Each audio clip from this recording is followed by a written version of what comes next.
How does an empire of 10 million, one of the greatest in world history, fall to just 168 conquistadors? The story of the Incas' collapse is a shocking tale of civil war, a devastating plague, and one of the most audacious betrayals ever recorded.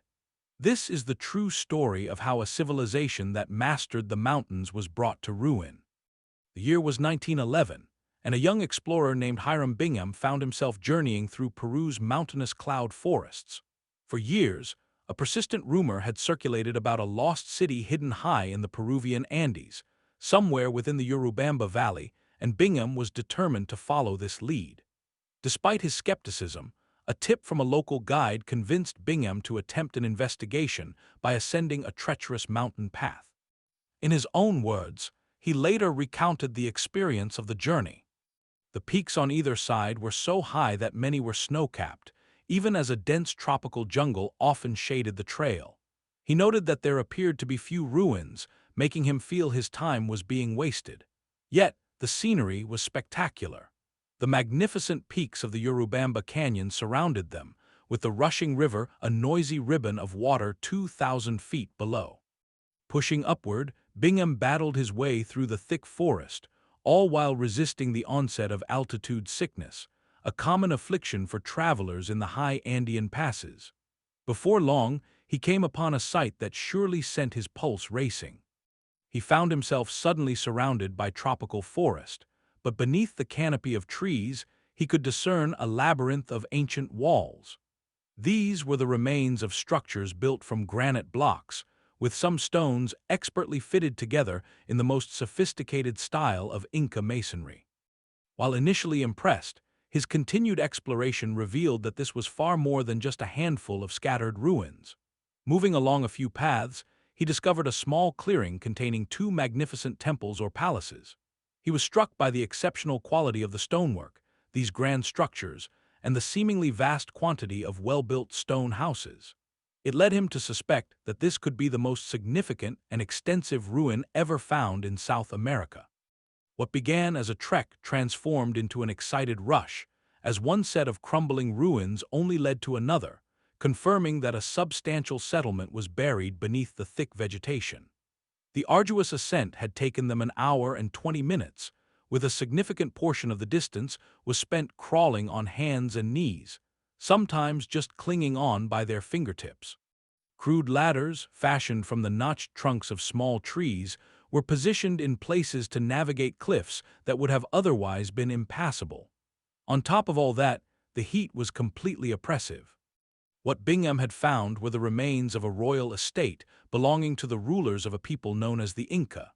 For nearly 400 years, it had remained utterly abandoned, perched high atop the jagged peaks of the Vilcabamba Valley.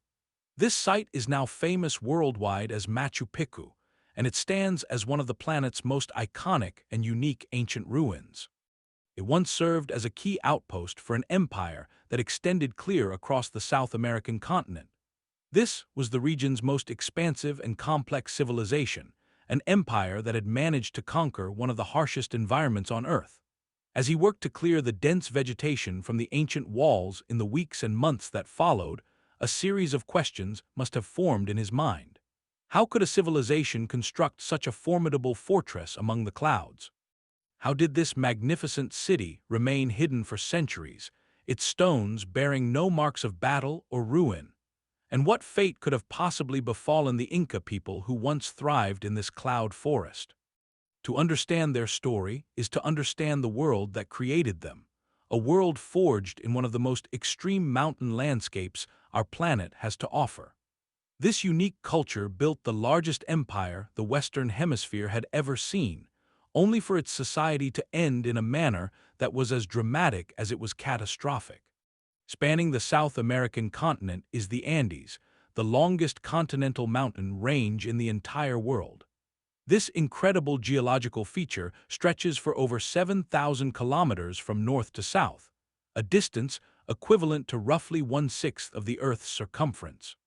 The mountains sit along the eastern edge of the formation known as the Pacific Ring of Fire. This is a nearly continuous chain of volcanic belts, deep oceanic trenches, and towering peaks that encircles the Pacific Ocean.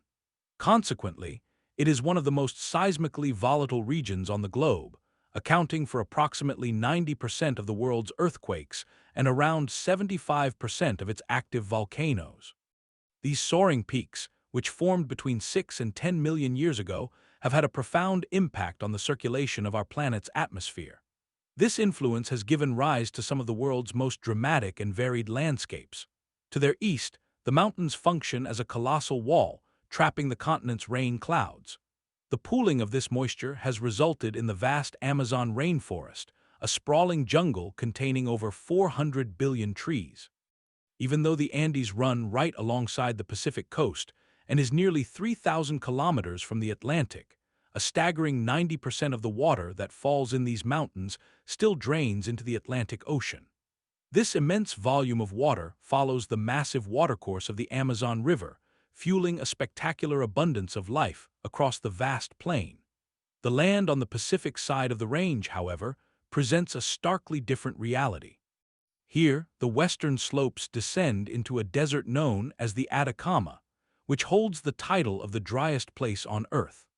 Believed to be the most ancient desert on the planet, the Atacama has endured its extreme climate for at least the last 3 million years.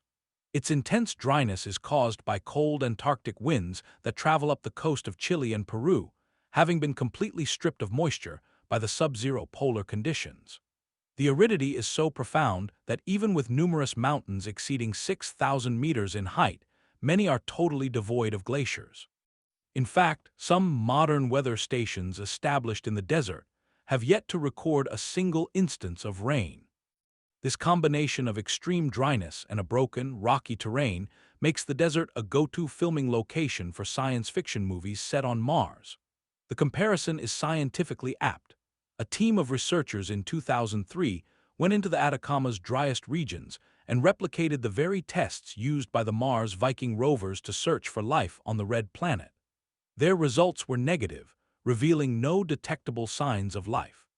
Yet, cutting through this desolate landscape are approximately 40 rivers flowing down from the mountains. These waterways create rich oases, which have served as home for human beings for at least the last 10,000 years.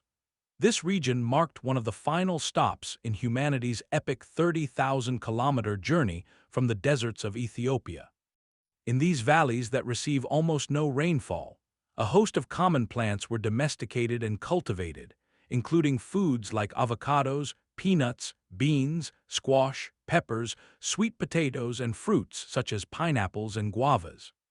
It was within these fertile river valleys that the very first civilizations of the region took root. According to Inca cosmology, the universe was the work of a creator god named Viracocha. He was also credited with fashioning mankind out of stone, as detailed in a surviving Inca hymn.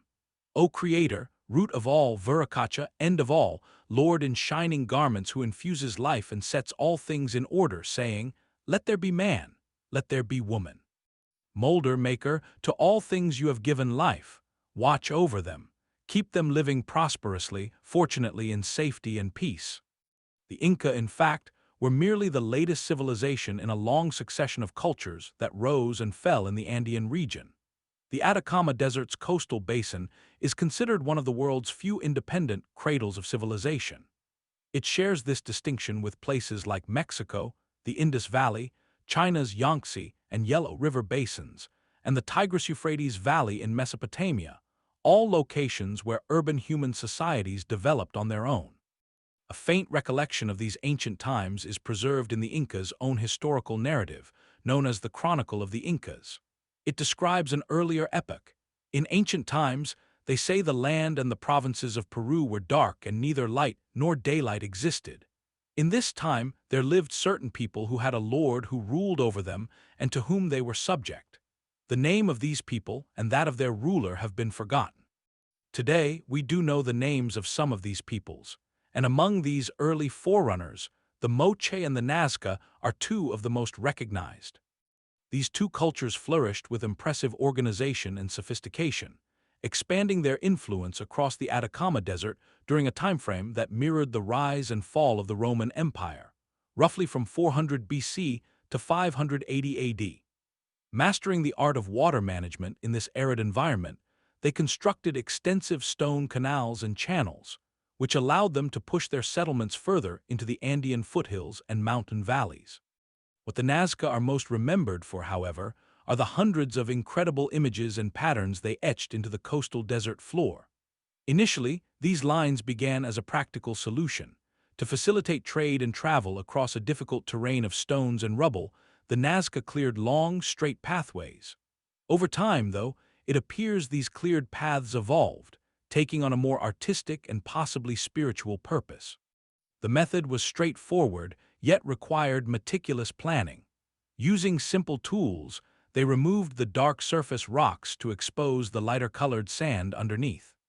The scale of these creations is immense, with some patterns stretching for almost 400 meters, the equivalent of 4 football fields. While hundreds of the designs are geometric, more than 70 are giant figures representing animals like hummingbirds, spiders, fish, and condors, alongside depictions of monkeys, lizards, humans, trees, and flowers. From the ground, these massive shapes are impossible to discern, only becoming visible from the vantage point of the steep foothills and mountains overlooking the desert plains. Their true meaning remains a mystery. They could have been religious symbols, astronomical calendars, or simply grand displays of a society's power. You can grasp the concept if you've ever sketched something in the sand at a beach and then climbed a cliff to admire it, just on a scale hundreds of times more grand. Projects of this magnitude were only achievable thanks to the growing social centralization within these civilizations. Yet, for reasons that still elude us, both the Moche and Nazca cultures eventually faded from existence. Andean civilization may have found its footing on the desert's edge, but its most incredible achievements would take place high up in the mountains. Just a little way inland from the coast, this immense mountain range shoots up abruptly.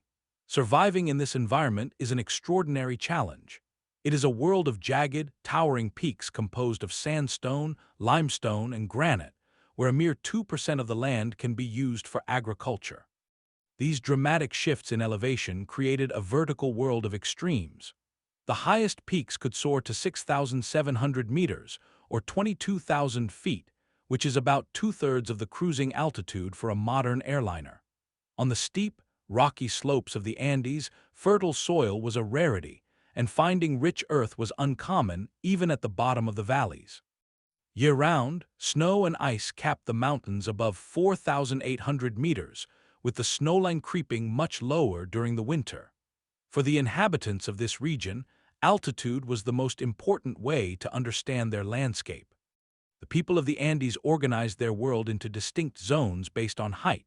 Between roughly 2,000 and 3,000 meters lay the Quechua zone, whose warm, frost-free valleys were perfect for growing maize and other crops from the lowlands. Just above this was the Sunni zone, stretching from 3,000 to 4,000 meters, where potatoes were the main crop on the steep inclines. Higher still was the Puna, a zone where traditional agriculture became impossible. Instead, vast, frosty grasslands provided pasture for immense herds of alpacas and llamas, which were essential for their wool and meat. Guinea pigs were also raised as a crucial food source. They were cheap to keep, thrived on grains too bitter for human consumption, and reproduced with incredible speed. Life for these early peoples was unforgiving. In fact, infant mortality in the Andes was so high that Inca children were not even given a proper name until their 3rd birthday. Until then, they were simply called Wawa, a fittingly temporary name. This rugged landscape was no place for individualism. Without horses or oxen in the Americas to pull plows or carry heavy burdens, every field had to be turned by human hands. Digging the vital irrigation canals through solid stone and rock required enormous work gangs, and a group of farmers could work far more efficiently than any single person. To survive in this tough environment, people had to work together. This system of a reciprocal economy became the very foundation of Andean society and the highly centralized empires that would eventually rise from it. A precarious network of pathways and roads connected these early valley settlements, tracing narrow lines through the mountains. Fast-flowing rivers carved steep, narrow gorges that could only be crossed at specific points where a bridge could be built.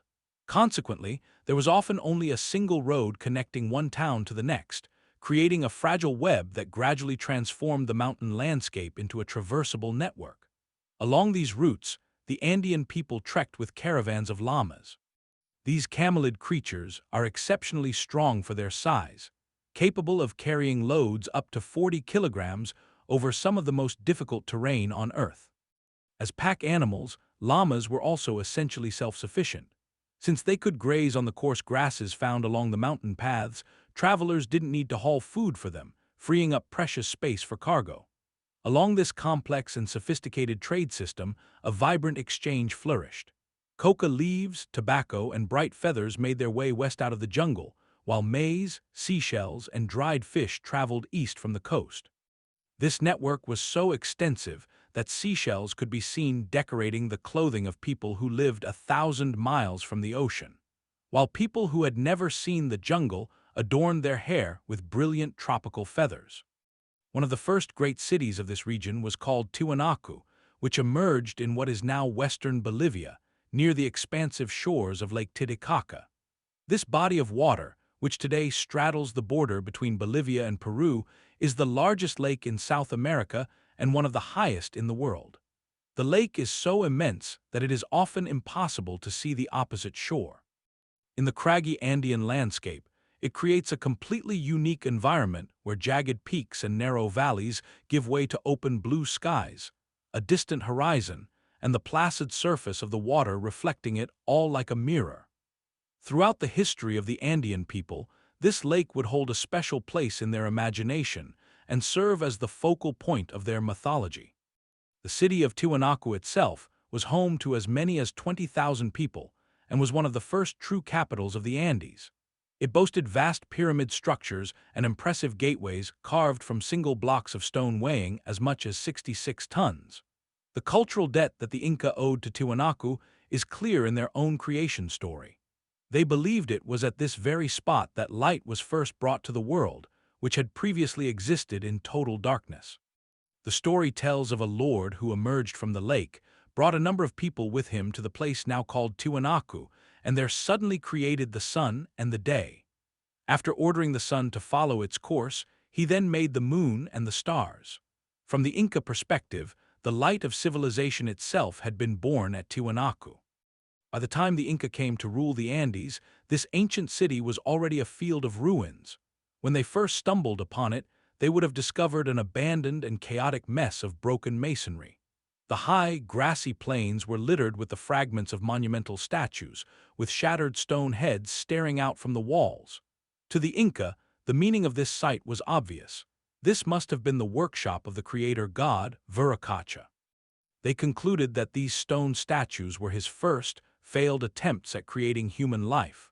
The legend says he fashioned people from stone as a model, complete with a chieftain to rule them and many women, some pregnant and others already delivered. After making them, he set them aside and moved on.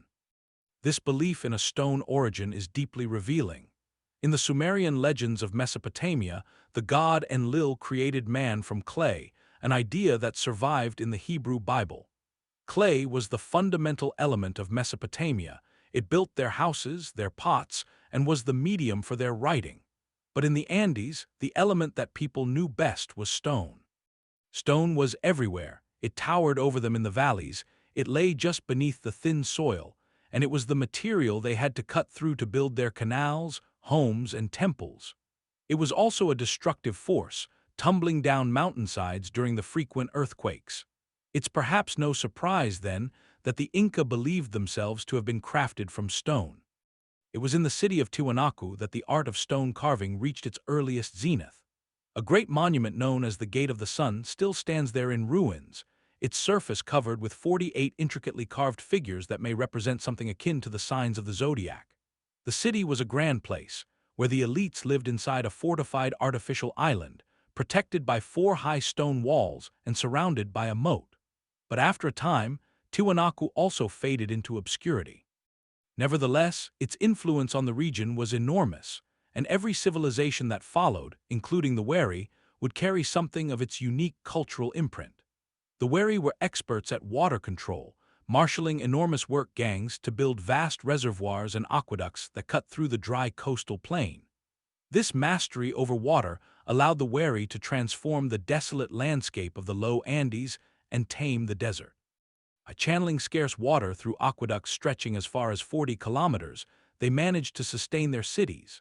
Unlike the elaborate constructions of the Tiwanaku, Wari architecture was functional rather than showy. Their structures were rough-hewn, assembled from unworked field stones held together by simple mud mortar. This simplicity, however, did not prevent them from building on a massive scale. City walls could reach an imposing 12 meters in height and were often 2 to 3 meters thick. The Inca would later build upon the Wari's legacy, occasionally in a literal sense. Some archaeological sites clearly show the original Wari walls of smaller stones, which the Inca later expanded upon using their own signature style of immense, precisely fitted megaliths. For reasons that are still not fully understood, the Wari then began a swift and dramatic expansion that spread their influence throughout the Andes.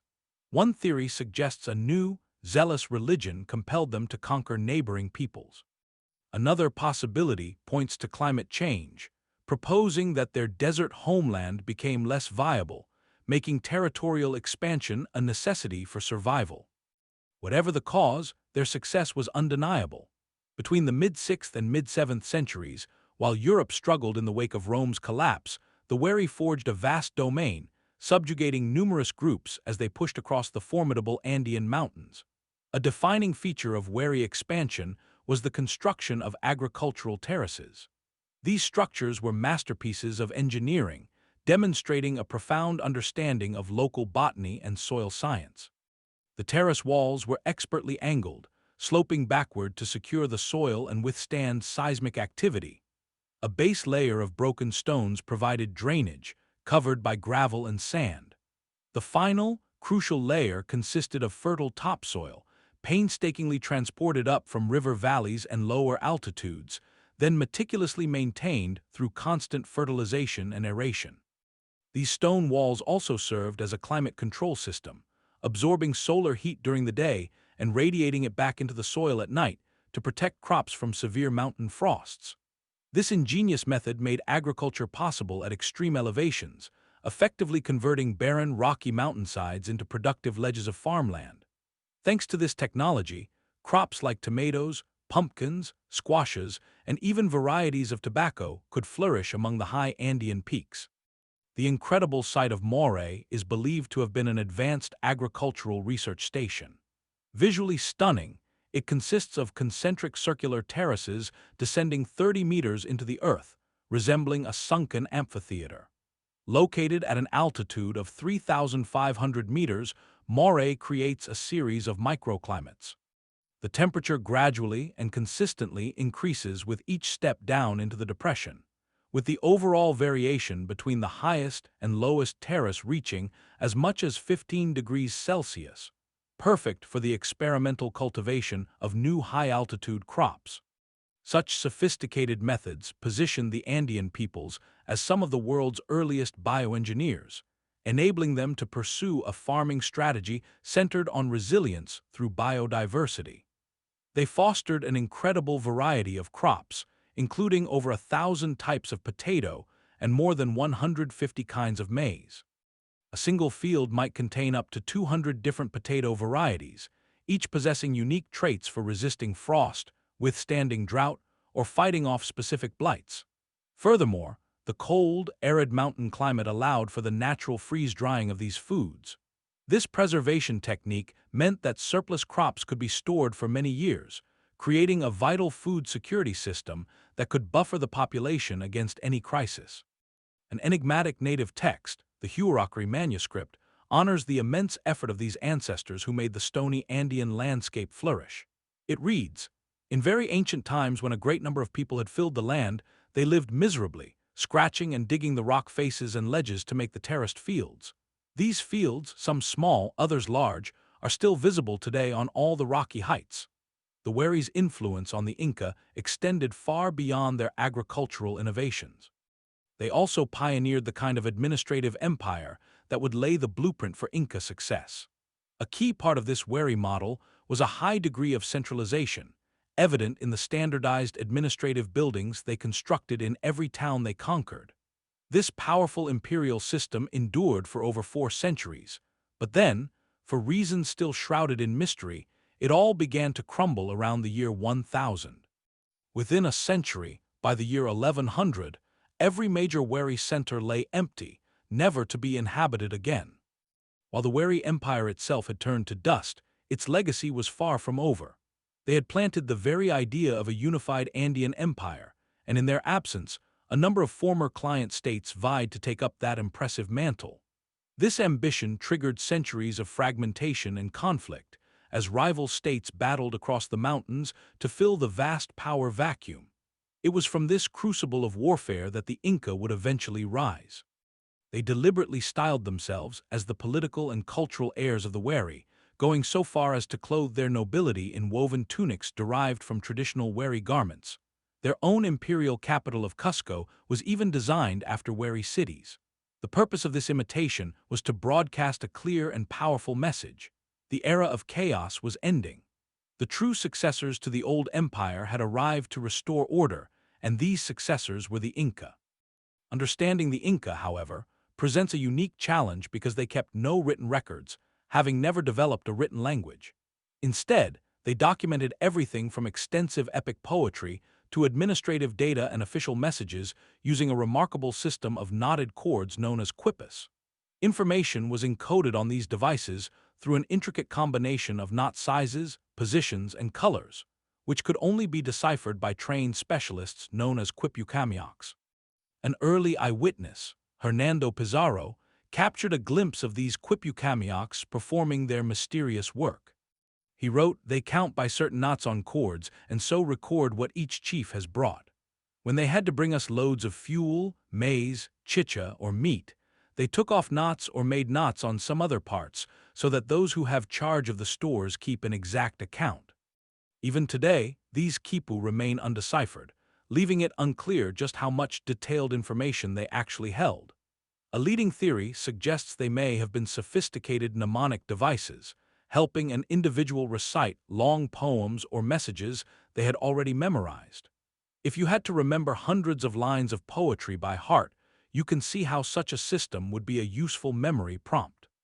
It's thought that the quipu may have functioned in a similar way, acting as a mnemonic device rather than a true writing system.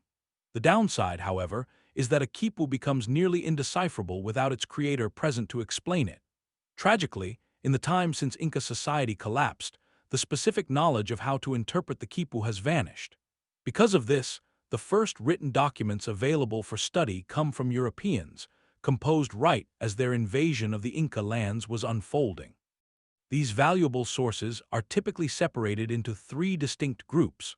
The first are the eyewitness accounts, which exist as chronicles and memoirs from the Spanish. The second group consists of accounts produced after the conquest by other Spaniards and Europeans.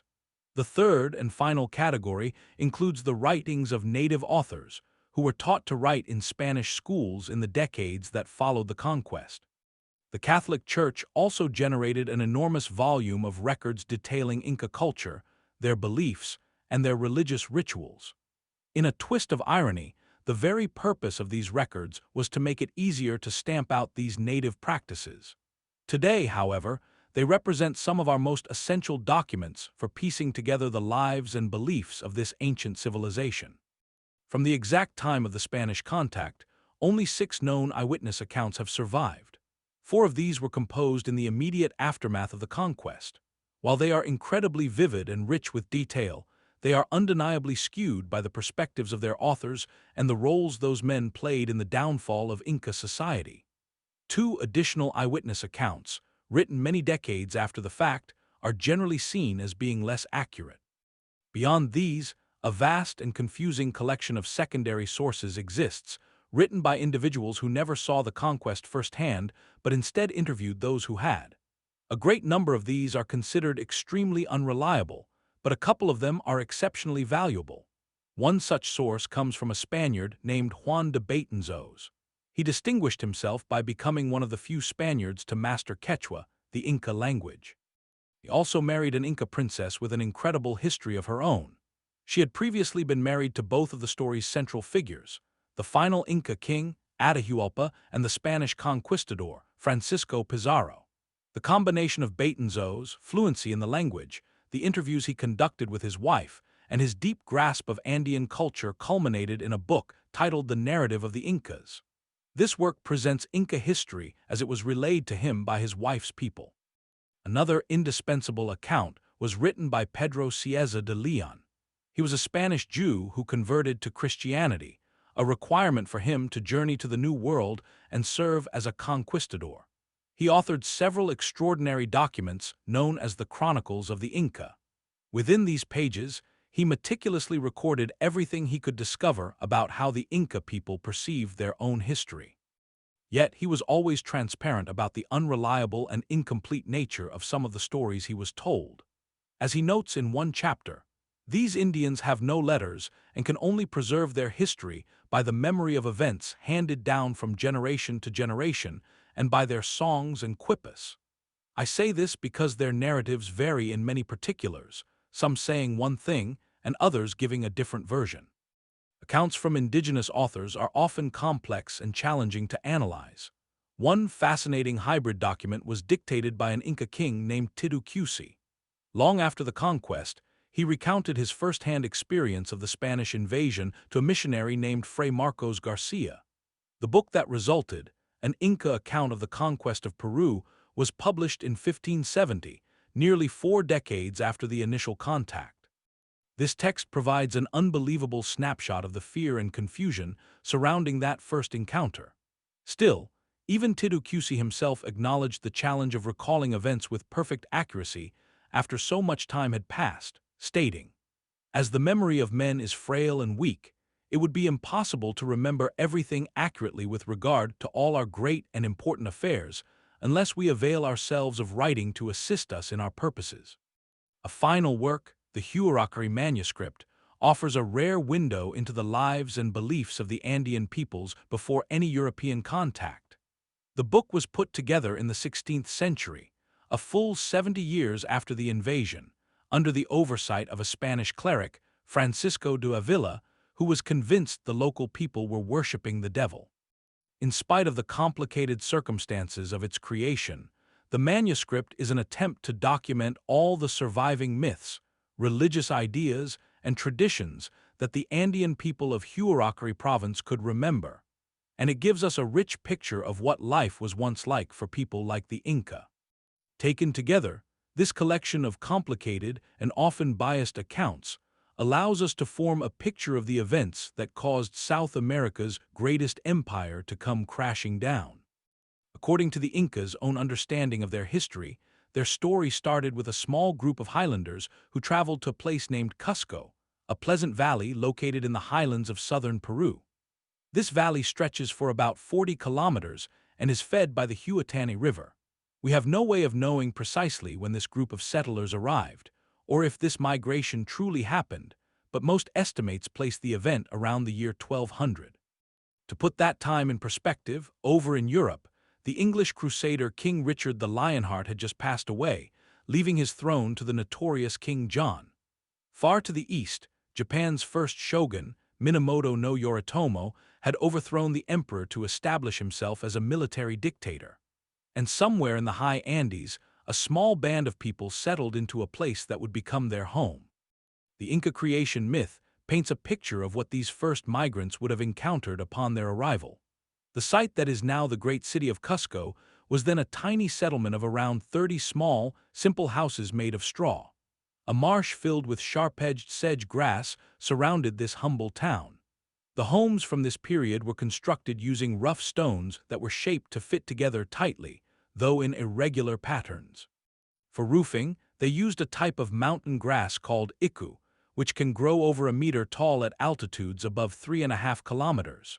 The Inca used the straw from this grass for many different purposes and would harvest it in May, just as the rainy season came to a close.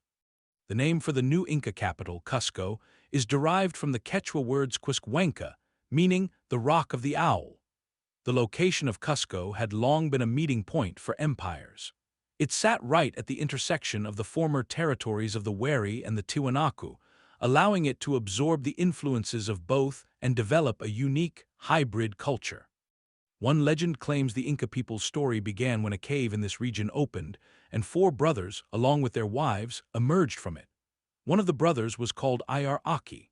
The story says, "Then Ayar-Aki stood up, displayed a pair of large wings, and said he should be the one to stay at Guanacora as an idol in order to speak with their father, the sun.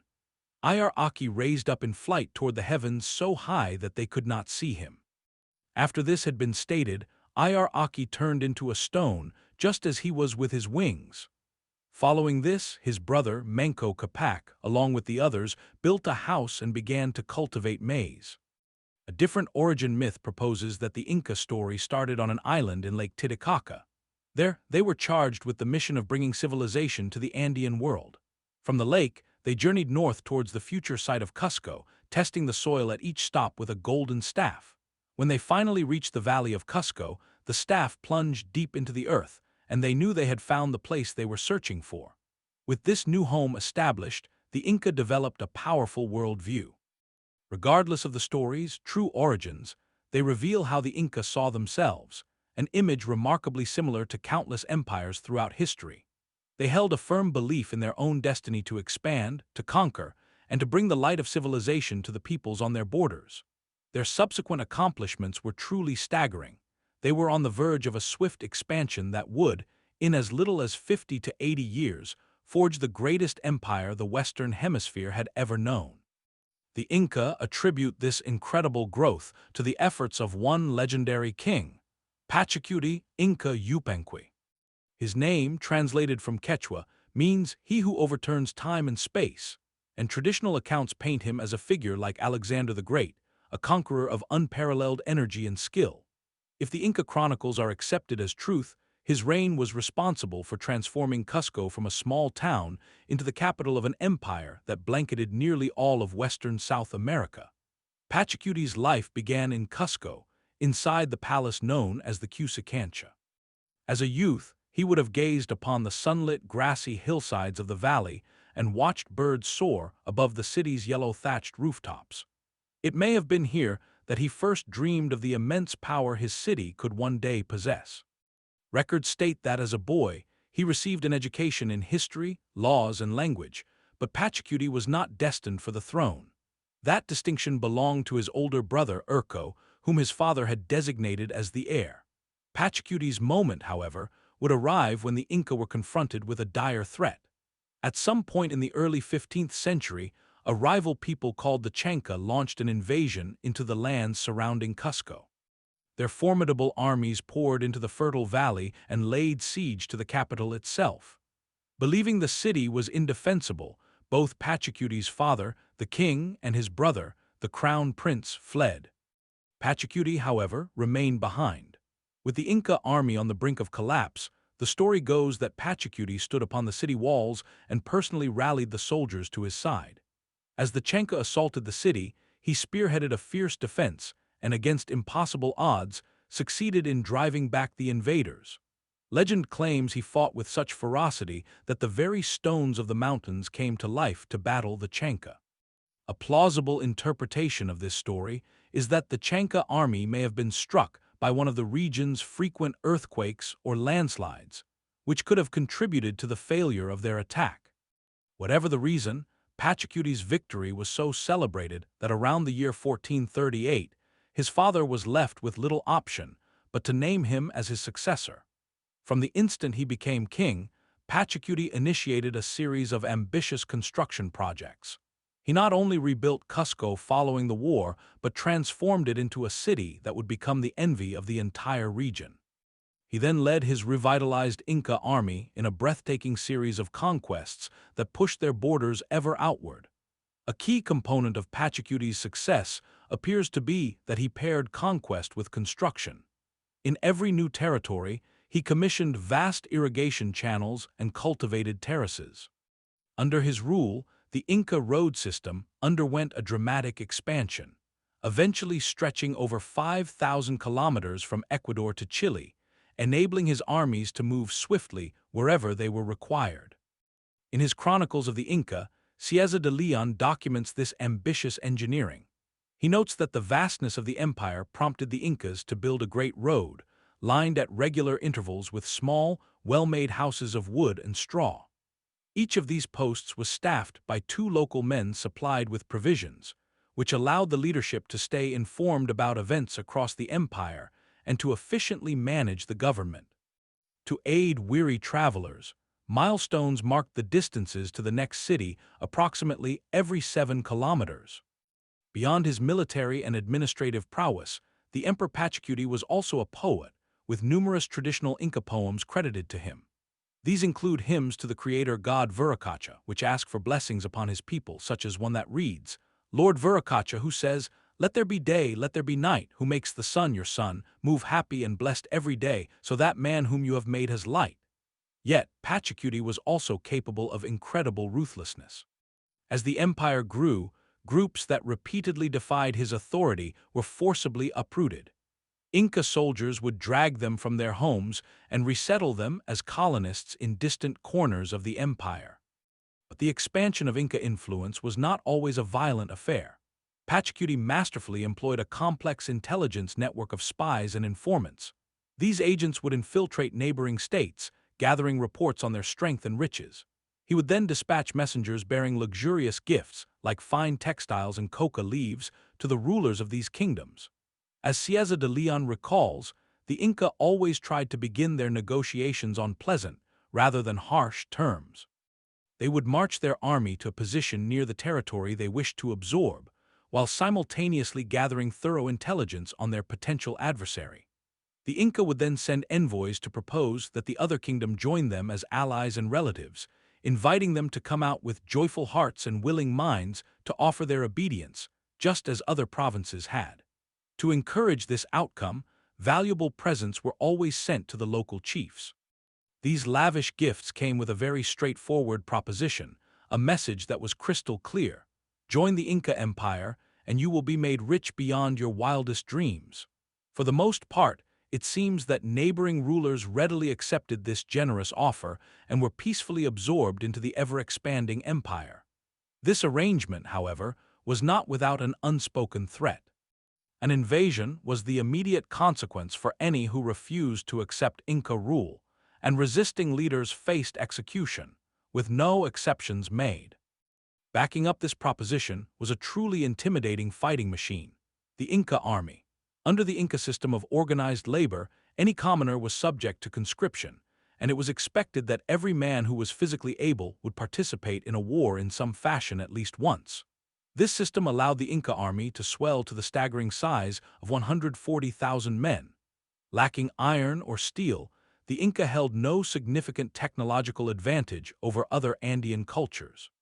Consequently, they often depended on their overwhelming force of numbers to simply swamp their adversaries.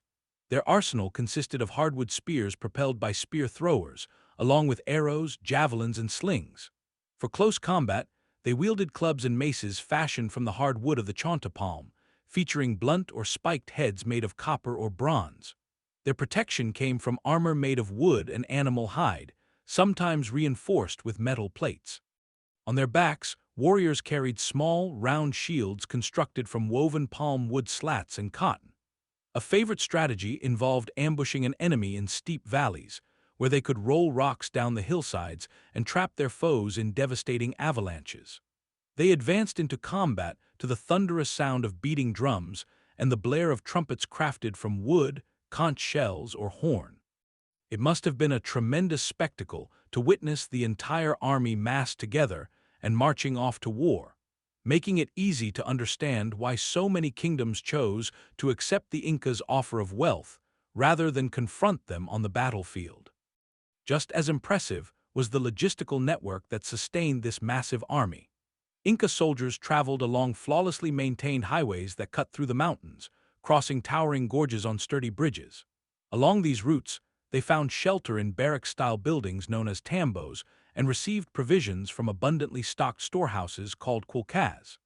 This genius for organization enabled the Inca army to mobilize more rapidly and assemble a larger force than any of its competitors. Whenever the Inca gained control over a town, whether through peaceful means or by force, Their first act was to construct one of their large, fortified quilcas just on the outskirts. Inside, they would stock vast quantities of food like freeze-dried potatoes, corn, beans, and dried meats, alongside essential goods like clothing, blankets, shawls, and even sandals, all for distribution among the populace. The sheer scale of this storage system was astonishing. In the Mantaro Basin region alone, there were nearly 3,000 of these storehouses, with a combined capacity of 170,000 cubic meters, roughly equivalent to 70 Olympic swimming pools. These quilca storehouses were deliberately built in conspicuous locations, such as on hilltops or the sides of cliffs, ensuring they were visible to everyone in the valley below. The message they were meant to project was unmistakable: you are now under the protection of the Inca Empire. We will provide for you. Your struggles are over. As a core component of their expansionist policy, the Inca adopted a remarkably inclusive approach to religion. Belief systems, much like everything else in this region, were incredibly diverse.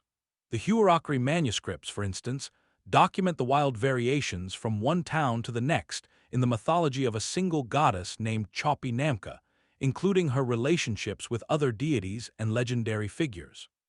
The text notes that from village to village and region to region, people offer different accounts and even use different names. The people of Mama tell one story, while the Cheka tell another. Some identify Chopi Namka as the sister of Parikaka, while others claim she was Tamta Namka's daughter. Still others believed she was the daughter of the sun, making it impossible to determine a single, authoritative version. Within this climate of extreme religious diversity, the Inca recognized the advantages of incorporating the gods of others into their own pantheon. In the territories they conquered, local faiths and cults were permitted to persist, and whenever feasible, were integrated into the existing Inca mythos. For example, upon conquering the people of Huascar province, they readily welcomed the local god, Pachacuti, who became a deity for the Inca as well, though naturally, the supreme creator god Viracocha retained his top position. In fact, the Huascar manuscript reveals that the people of this province credited the Incas' numerous victories to the intervention of their own god and his son, Machu. The story goes that after King Tupac Inca Yupanqui had conquered all the provinces, he enjoyed many years of peace. But eventually, rebellions flared up in some provinces, led by people who refused to be subjects of the Inca. The Inca fought them for 12 long years, and the king, grieving deeply, became despondent, wondering, "What will become of us?" One day he resolved to act, thinking, "Why do I lavish my gold and silver on all these gods? Enough! I will summon them to aid me against my enemies." During the subsequent gathering of the gods, Machu arrived and sat quietly at the end. The Inca king pleaded with the deities to help him suppress the rebellions. Some made excuses, claiming they were so powerful that their fury would obliterate not just the rebellious provinces but the entire land. But soon, the Huascar god Machu spoke up, declaring, "Inca, midday sun, I will go there.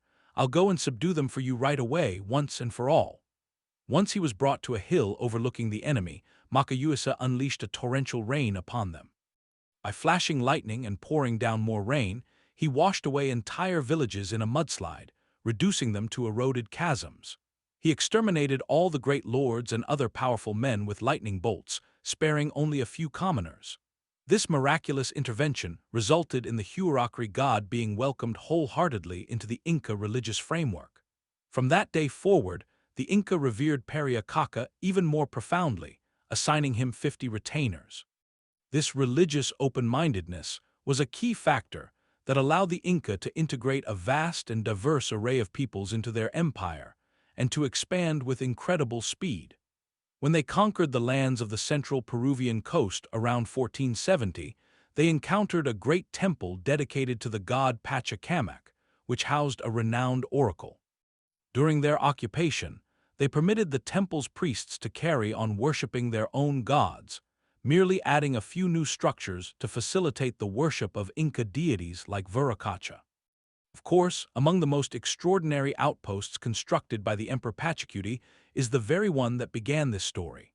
Around the year 1440, he commanded the building of a settlement in the Peruvian cloud forests that would later become known as Machu Picchu.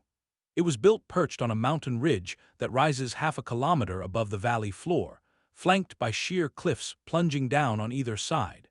The precise function of this town remains a mystery. It was never self-sufficient, depending on a constant stream of supplies brought up from the valley, which suggests it must have had a highly specialized purpose. Some historians propose it was a royal retreat, selected for its breathtaking scenery. Others theorize it may have been a plantation or a trading hub for valuable commodities like coca leaves, which the Inca chewed or brewed into tea for a mild narcotic effect. Over 100 steps of white granite link the town's temples, homes, water reservoirs, terraces, and its dedicated temple to the sun. In its heyday, it must have presented a magnificent picture, with its rooftops of iku thatch shining brightly in the sun, its fields bursting with corn and potatoes, and herds of llamas winding their way up the narrow mountain paths to deliver all of life's necessities, as clouds perpetually rolled across its grassy slopes. The reign of the great King Pachacuti witnessed the transformation of the kingdom of Cusco into an entity its people called Tahuantinsuyu. This Quechua term, meaning four regions together, is often translated as the realm of the four parts or the land of the four quarters. This was now a consolidated imperial state, with a central government presiding over four provincial ones: Chinchasuyu to the northwest, Antisuyu to the northeast, Kuntasuyu to the south, and Quilasuyu to the southeast. The roads from each of these four provinces converged at a crossroads in the central plaza of Cusco, where the chatter of dozens of different languages would have filled the streets. In Quechua, the word Inca originally meant lord. Around this time, it also came to describe the specific ethnic group or caste that governed the empire from Cusco. While the exact number of these ruling elites is unknown, estimates place their population between 15,000 and 40,000. This small group would soon command an empire of more than 10 million people, and the king who ruled from Cusco would be known as the Sapa Inca, or the Lord without equal. As is common with many parts of folkloric history, it is quite possible that Pachacuti's accomplishments have been embellished over time. Mythical accounts of the past have a natural inclination toward what is known as the great man theory of history. Put simply, it's a much more compelling narrative to imagine that a single hero was responsible for monumental achievements. Perhaps the credit for the Inca expansion belongs not just to one man, but to several rulers and a collection of more mundane societal and economic shifts. Regardless of the truth, the name Pachacuti was etched into the history of the Andes forever. This celebrated poet-king passed away around the year 1471. Legend holds that his final words were a poignant lament: "I was born as a lily in the garden, and like the lily I grew. As my age advanced, I became old and had to die, and so I withered and died." The mantle of leadership then passed to Pachacuti's son, Topa Inca.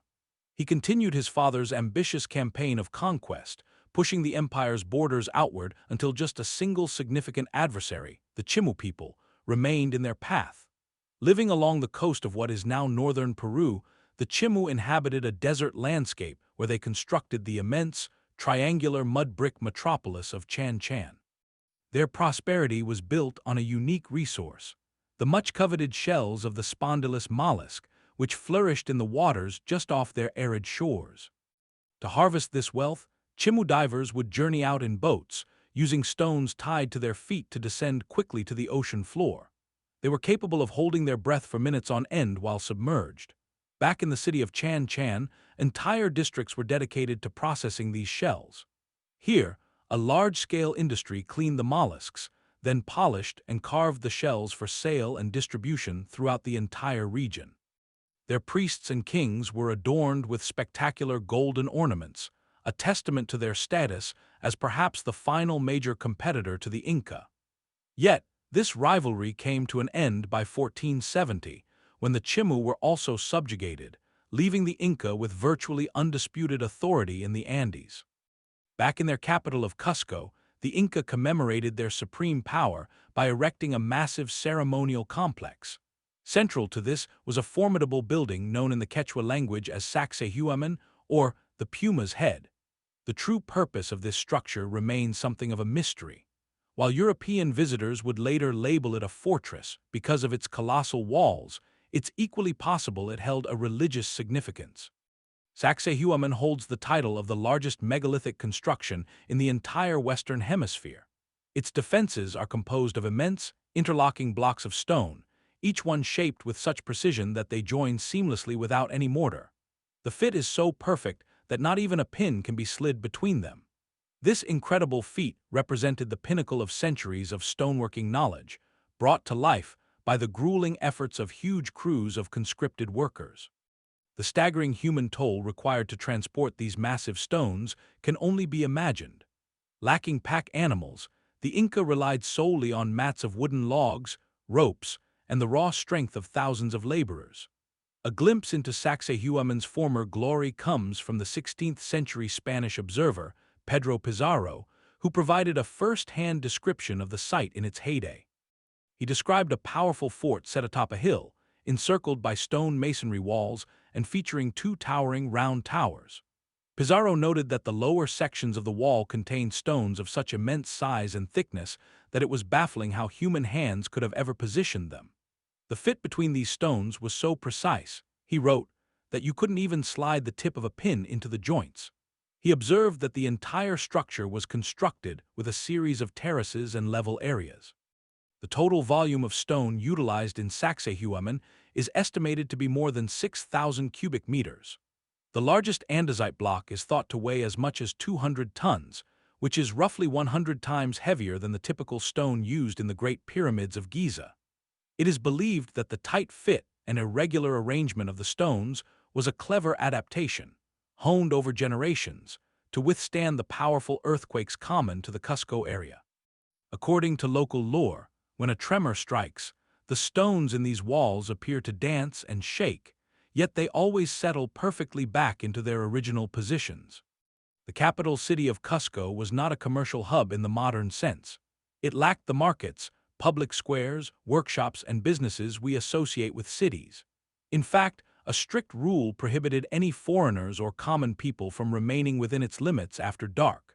Cusco was exclusively the domain of temples and their priests, the king in his royal palace, and the empire's administrators. The very core of the city was the Coricancha, which translates to the Golden Enclosure, a site the Spanish would later call the Temple of the Sun.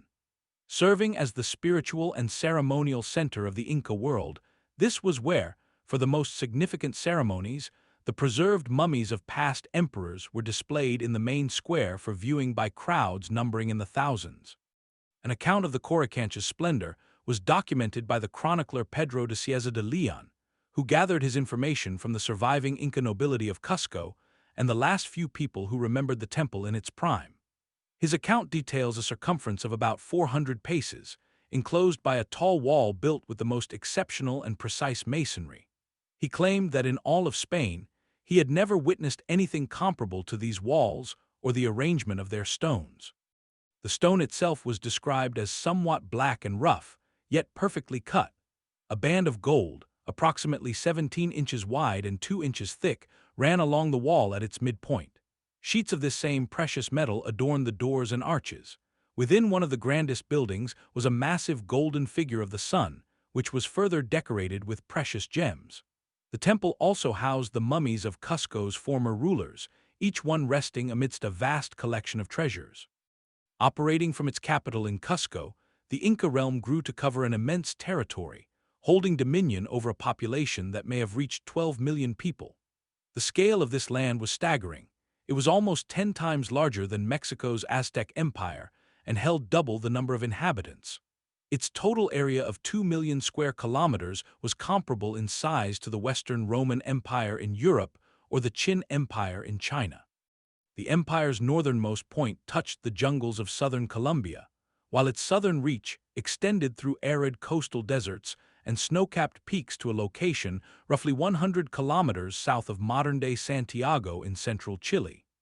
This remarkable north-to-south orientation made it a historical anomaly, as the majority of empires tend to expand horizontally, from east to west. Flowing with the planet's rotation is a common imperial strategy, and the logic behind it is quite simple. Cultures generally prefer to expand within familiar climatic zones. For those in the northern hemisphere, going north means colder, darker lands, while heading south brings greater heat. Moving east or west, however, typically keeps the climate relatively consistent. Yet, the Inca were a major exception to this rule. Their empire was a vertical domain, stretching an incredible 4,000 kilometers from north to south, a distance equal to about a tenth of the globe's circumference. To grasp that scale, consider that in Europe, this would be like stretching from the icy tundras of Iceland all the way down to the scorched desert sands of the Western Sahara. A similar distance in North America would take you from Canada's Hudson Bay, where polar bears roam the frozen expanses, down to the warm, sandy beaches of Jamaica. But for the Inca, the Andes Mountains themselves created the largest continuous environment, and it was along this colossal mountain range that their empire spread. The Inca held a deep-seated suspicion for the Amazon rainforest and the foothills that cascaded into it. Their name for this region was Rupa Rupa, meaning hot hot, which aptly summarizes their feelings on the matter. The hills that peer out over the forest are known as the eyebrow of the jungle, as they jut out above the cloud forest below. The Inca largely avoided the dark, dense depths of the rainforest. While they traded with its inhabitants for brilliant macaw feathers, their various military attempts to expand down into the forest seem to have met with unmitigated disaster, according to the few records that survive. Despite these failures, a profound fascination with this place persisted, fueled by the exotic plants and animals that thrived in the Amazon basin. The jaguars, snakes, and tropical birds of the jungle are therefore constant motifs in Inca art, created high up in their mountain strongholds. The Inca economy is one of the most compelling aspects of their society. To the degree that we can apply modern labels, many have characterized it as an early form of state socialism or even communism. The very idea of private property, as far as we can tell, was non-existent. Their civilization operated on a principle of shared ownership over all assets, resources, and means of production. Upon marriage, an Inca couple would be granted a house and a plot of land by the state, enough to produce food for their own needs. The state also provided them with seeds and tools. For every child they had, the couple was allocated another piece of land to help feed them. Each family unit was also supplied with 2 llamas, which served as valuable sources of wool and transport, and produced manure for their fields. In return for this support, a family was required to give all surplus food they grew to a common storehouse. Instead of paying taxes with money, they contributed through direct labor, a service known as mita, which they performed whenever called upon. This obligation might involve working on a construction project for part of the year or spending time in a workshop making pottery or cloth. A particularly fast runner might have their service be as a message carrier on the roads, while the strong and able-bodied would be called to serve in the army. Throughout this labor, the state provided all food and accommodation. This labor tax did not apply to Inca nobles or to any officials in charge of more than 100 people. Beyond food and water, cloth was perhaps the single most essential resource in the Andes. It was vital for clothing, of course, but it was also necessary for making containers to store and transport food. Women handled the bulk of this textile manufacturing. They were supplied with all the raw materials for spinning, dyeing, weaving, and plaiting to create thread, cloth, and rope. Andean society demanded millions of meters of thread, and it would have been a common sight to see women walking through the streets with their drop spindles, devices that allowed them to spin continuously while moving about and attending to their other duties. The hierarchy of this society was strictly enforced, leaving peasants with little independence or power. Authorities even carried out inspections of people's homes to confirm that commoners did not possess any gold or silver, own any valuable clothing, or keep more than 10 animals. This entire system of organized labor was centrally planned from Cusco and, quite remarkably, functioned without a single word ever being written down. All information, the number of taxpayers, the men available for military service, the quantities of cloth and food produced and required, and the census of children and the elderly was recorded on the quipus. These complex systems of knots could only be interpreted by a trained expert known as a quipus. With its sprawling territory, its finely tuned and centrally coordinated economy, and its cutting-edge road network, The Inca Empire was at the very peak of its power and confidence. But events were already stirring in the wider world that would soon bring them into contact with forces far beyond their experience, powers that would ultimately lead to the wholesale collapse and disintegration of their entire society. If we could soar over the city of Cusco in the year 1500, we would witness it in the midst of an impressive and solemn procession. The Inca king at the time, a man named Huayna Capac, was returning to the capital at the head of a massive army. He had just conquered a fierce people known as the Chachapoyas in the cloud forests to the north. The chronicler Cieza de Leon recorded what a royal procession of this period looked like. Round the litter marched the king's guard with the archers and halberdiers, and in front went 5,000 slingers. Lancers with their captains, meanwhile, brought up the rear. Flanking the road and even running along the road itself were loyal messengers, who kept watch and announced the Lord's arrival. So immense were the crowds that came to witness his passage that the hillsides were completely covered, with everyone blessing their sovereign and raising a great, unified shout. This procession, however, was not a celebratory one. In truth, every soldier, including the king, was weeping openly, their faces painted black in a sign of deep mourning. The reason for this sorrow was the recent death of the emperor's mother, Empress Mama Oclo. The war he had just waged in the jungle hills was undertaken partly to acquire the tributes essential for her funeral: cocoa leaves, special ceremonial foods, and captives who would serve his mother's mummified remains in the afterlife. The entire ceremonial court had been purified through elaborate ceremonies and sacrifices in preparation for the occasion. Through the gates of Cusco, this melancholic parade passed, moving up the road toward the Coricancha, the great golden temple where the Queen Mother's mummy would be laid to rest.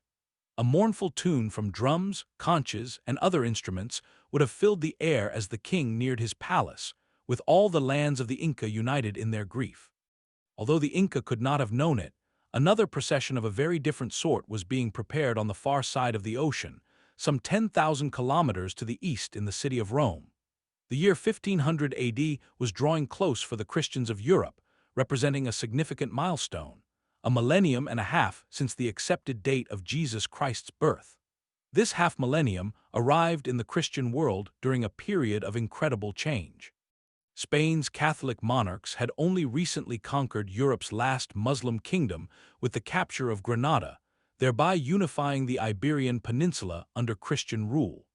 Across the Atlantic Ocean, new lands had been discovered, and Europeans had already started settling the Caribbean.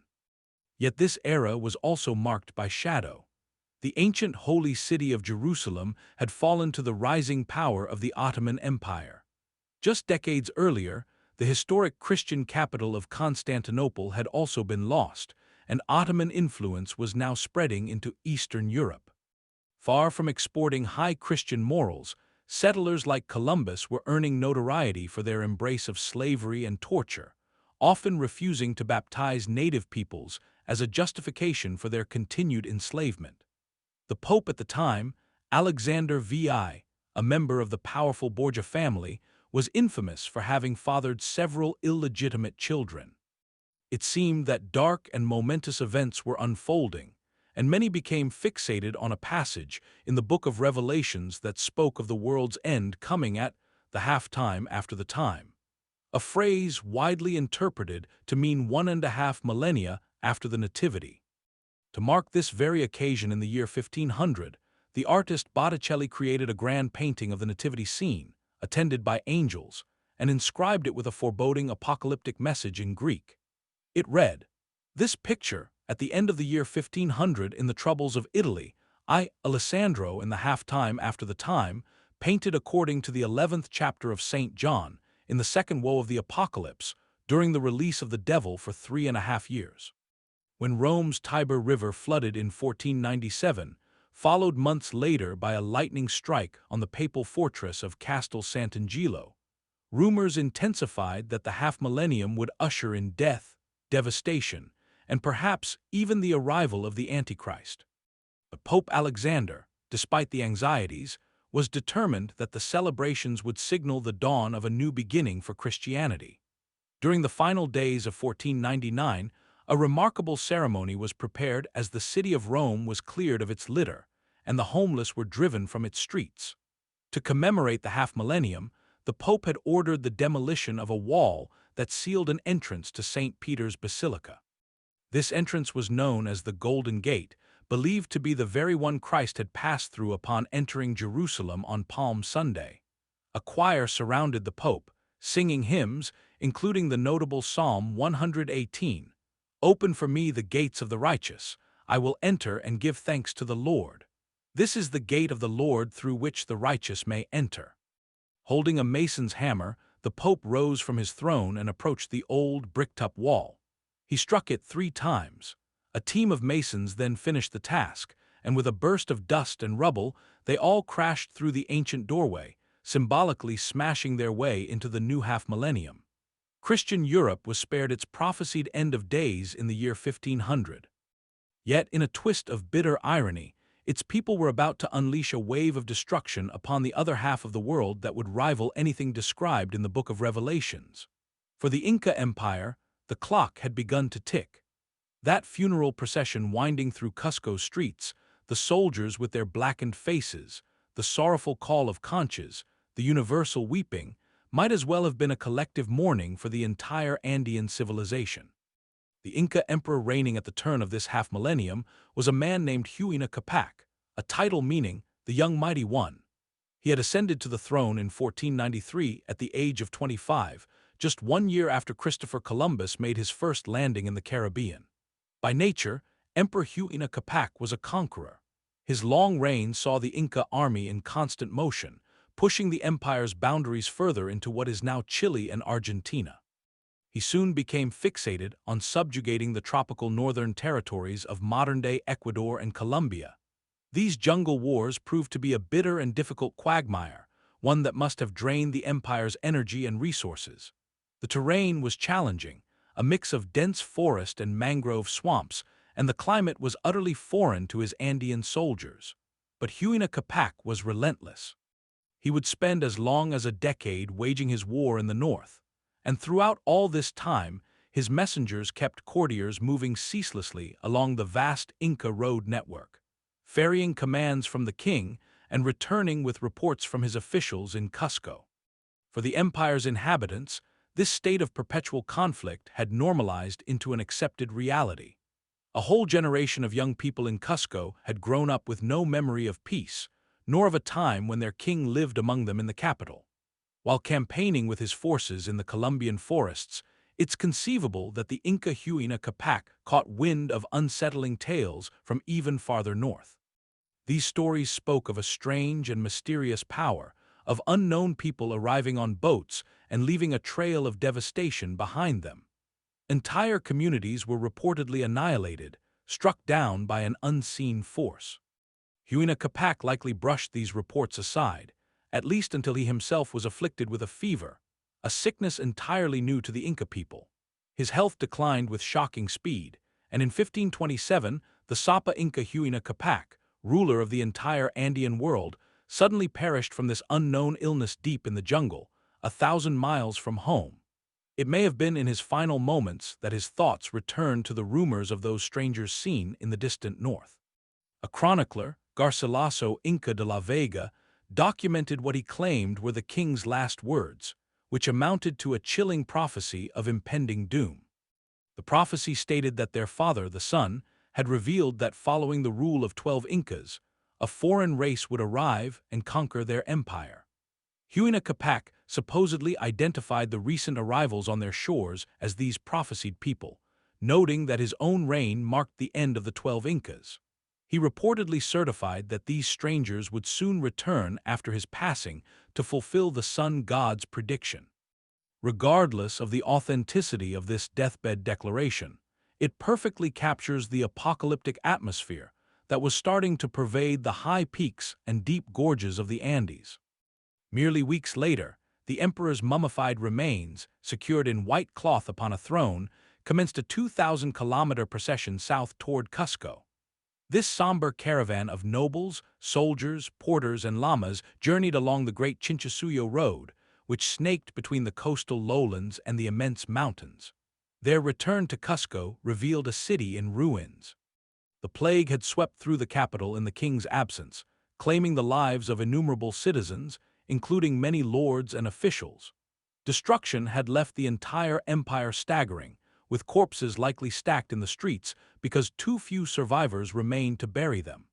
The mortality rate in certain regions was catastrophic, with estimates suggesting as many as 90% of the population perished. During a brief clear-headed moment amid his fever, the Emperor Huayna Capac had named his son Ninan Cayusi as the next Sapa Inca. This decision, however, proved tragically ill-fated. The infant heir succumbed to what was likely the same sickness, dying just days after his father. With the line of succession broken, the empire was left leaderless, prompting several would-be rulers to begin mustering their forces. Before a year had passed, the Inca world erupted into a devastating civil war. All the while, the very diseases that killed the emperor were just starting their relentless march through every mountain settlement. The two worlds had collided with catastrophic consequences, unleashing chaos upon the Inca long before they ever laid eyes on a single European. Back in the traditional capital of Cusco, a son of Huayna Capac named Huascar proclaimed himself the legitimate heir. Yet, far to the north in the rebellious territory of Quito, another son, Atahualpa, commanded a formidable army. It would be under Atahualpa's watch that the Inca Empire was destined to finally collapse into ash and flame. An eyewitness to the conquest, the Spaniard Francisco López de Xerez, provides us with a striking portrait of the Inca prince. Atahualpa was about 30 years old, with a fine and somewhat stocky build. He possessed a face that was described as beautiful, ferocious, and imposing, all at once, and his eyes were often bloodshot. A tenacious and fierce commander on the battlefield, he was in charge of the hardened veterans of the Northern Jungle War. Atahualpa boldly ignored his older brother Huascar's right to the throne, declaring himself the sovereign ruler of the northern Quito region. With this act, the Inca Empire was cleaved in two, leading to a 5-year period of tense, unresolved conflict. Huascar, who reigned from the ancient capital of Cusco, was without question the legitimate and legal Inca king. He was 4 or 5 years older than his half-brother, and while a courageous leader, possessed a mild and gentle disposition. Atahualpa, however, had a profoundly different character, as historian W. H. Prescott notes, describing him as warlike, ambitious, and daring, constantly undertaking new ventures to expand his own domain. This restless energy began to cause considerable alarm back at the court in Cusco. It wasn't long before the entire land was once again engulfed in war. One account claims that early in the conflict, Atahualpa was captured and locked in a wooden cage, but he cleverly escaped and made his way back to his armies. His soldiers were not only seasoned by battle, but were also relentlessly brutal in their methods. When Atahualpa's forces took the city of Vilcabamba, it is said that he ordered its people put to the sword and had every single one of its homes and temples burned to ash. His destructive march continued southward, as chronicled by Cieza de Leon. Many local people told the chronicler that, in an attempt to appease the king's fury, they sent a large delegation of children forward, holding green bouquets and palm leaves to beg for his grace and friendship. With tearful cries and profound humility, they pleaded with him in a way that would have softened even a heart of stone. This display, however, had little effect on the cruel Atahualpa. He reportedly commanded his captains to kill everyone who had come, an order that was carried out, sparing only a few children and the sacred women of the temple. We must acknowledge that these Spanish sources had a clear motive for exaggerating Atahualpa's brutality, considering the part they would soon play in his demise. Still, it seems undeniable that he was exceptionally ruthless in pursuing his goals. Another story, told by Juan de Betanzos, even claims Atahualpa buried some rebel chieftains alive. He supposedly remarked that he was planting a garden with people of evil hearts, wanting to see if they would bear evil fruit. However cruel, these tactics apparently proved effective. By the spring of 1532, Atahualpa's forces had driven south to within a few kilometers of the capital, Cusco. His brother Huascar frantically assembled whatever troops he could from the surrounding countryside, a force composed largely of untrained men and boys. It was not enough. The two armies, each numbering around 60,000 soldiers, finally clashed on the plains of Quipepan. the air filled with the boom of their battle cries, the crash of wooden shields, the thunder of drums, and the clatter of bronze maces, javelins, and arrows. When the battle was joined, Atahualpa's experienced soldiers overwhelmed their opponents, and Huascar was defeated. He was taken captive and confined to a cage, just as Atahualpa had once been. Atahualpa then set about purging the royal court of anyone who might have a stronger claim to the throne than he did. As Francisco Pizarro recalled, he sought to eliminate all pretenders to the crown to ensure the country's obedience, not even sparing illegitimate princes who might be inspired to follow his own rebellious example. These brutal persecutions and executions would continue for several years. Atahualpa was now poised to become the 13th Sapa Inca, the latest in a royal line stretching back a century to the great poet king, Pachacuti. He then made a stunning declaration. He was moving the Inca capital from its ancestral heartland of Cusco to his own hometown of Quito. His plan involved uprooting the entire Inca nobility, stripping Cusco of its immense wealth, and transforming Quito into a new capital of unparalleled magnificence. At this moment, Atahualpa must have felt invincible. His lands may have been devastated and his people ravaged by plague and war, but it seemed as though the entire known world was now his to command. He could not have known that events unfolding far beyond his borders had already made his hard-won victory entirely irrelevant. A darkness was poised to envelop the Andes entirely. The Inca were just days away from a confrontation with an altogether different kind of power, one whose technological prowess far exceeded their own. This new force had but a single objective: the complete overthrow of the Inca Empire and the conquest of its territory. Unbeknownst to the Inca, this formidable power was already present on their continent, setting the stage for an unavoidable head-on collision. The entire course of this story will pivot around the actions of a single Spaniard named Francisco Pizarro. His impact brings to mind an old concept from the 19th century called the Great Man Theory. This idea proposed that the flow of history is primarily shaped by the influence of extraordinary individuals, men whose natural talents, immense courage, or brilliant minds set them apart. While modern historians have largely dismissed this model for very sound reasons, there are still moments in the past that are difficult to understand without considering the sheer willpower, or even the obsessive drive, of one key figure. Francisco Pizarro's life began under the most modest circumstances imaginable in the town of Trujillo. Lacking any formal education, his first job was herding pigs.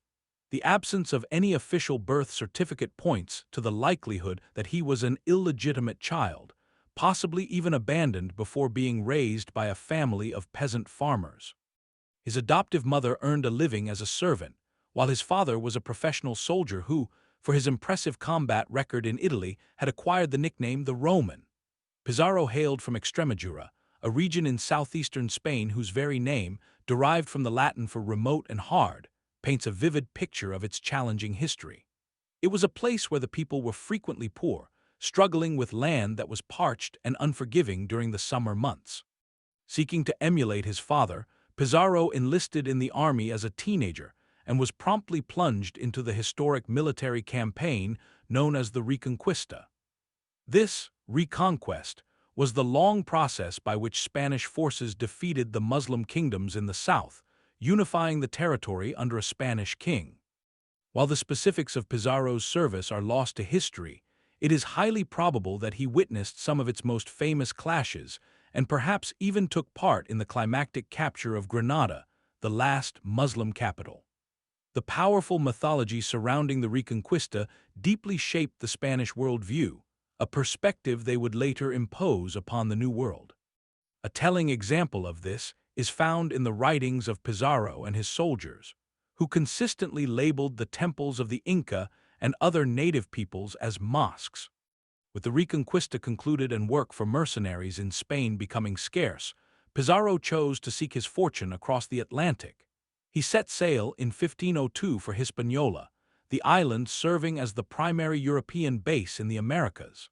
Upon arrival, he joined the governor's personal guard, where he quickly built a name for himself as a skilled woodsman and a savage combatant against the indigenous populations. The merciless environment of the Spanish colonies was a perfect match for Pizarro's personality. Through his activities as a slaver, trader, and plantation owner, he amassed a significant fortune. This new world offered him a level of social mobility and prosperity he could never have dreamed of in Spain, where the rigid class structure would have forever branded him a peasant. He thrived in this new environment, showing no inclination to ever go back to Spain, choosing instead a life filled with slave women and all the comforts his money could buy. Yet, for all his success, a profound restlessness lingered. It wasn't enough to be rich and comfortable. He craved respect, and perhaps even to be feared. Pizarro was driven by a desire for a monumental accomplishment, something he could use to defy the very nobles who had once considered him their inferior. This burning ambition, however, was initially met with a series of catastrophic failures. Pizarro embarked on several ventures into the American interior, all of which ended badly. One such ill-fated enterprise was led by another Spaniard, Alonso de Ojeda, which aimed to establish a colony in the area of modern Colombia and Venezuela. For his participation, Pizarro was offered no salary, only a promise of a share of whatever treasure they could find. Unfortunately, the expedition was a masterclass in mismanagement. Their new settlement, San Sebastian, was located in a swampy, low-lying area teeming with disease and mosquitoes, remarkably similar to the environment that had so troubled the armies of the Inca Emperor Huayna Capac.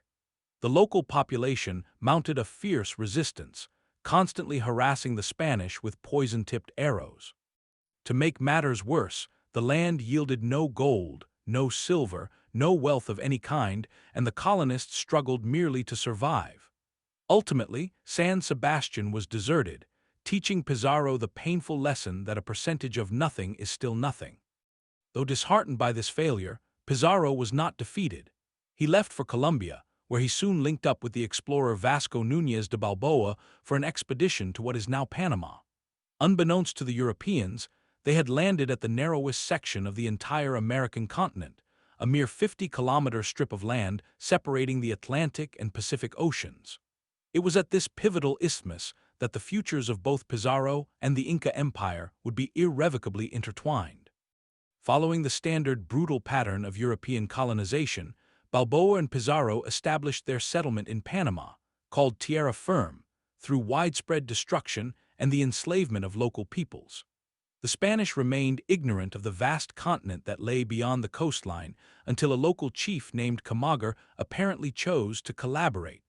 Cajamarca provided the newcomers not only with gold, but with a piece of revolutionary intelligence. For the first time, the Spanish learned of a massive ocean to the west. Conquistador Pascual de Andagoya detailed this news in a letter to the King of Spain, writing, "They say that the people of the other coast are very good and well-mannered, and I am told that the other sea is very good for canoe navigation, for that it is always smooth and never rough like the sea on this side. They say that there are many large pearls and that the chiefs have baskets of them."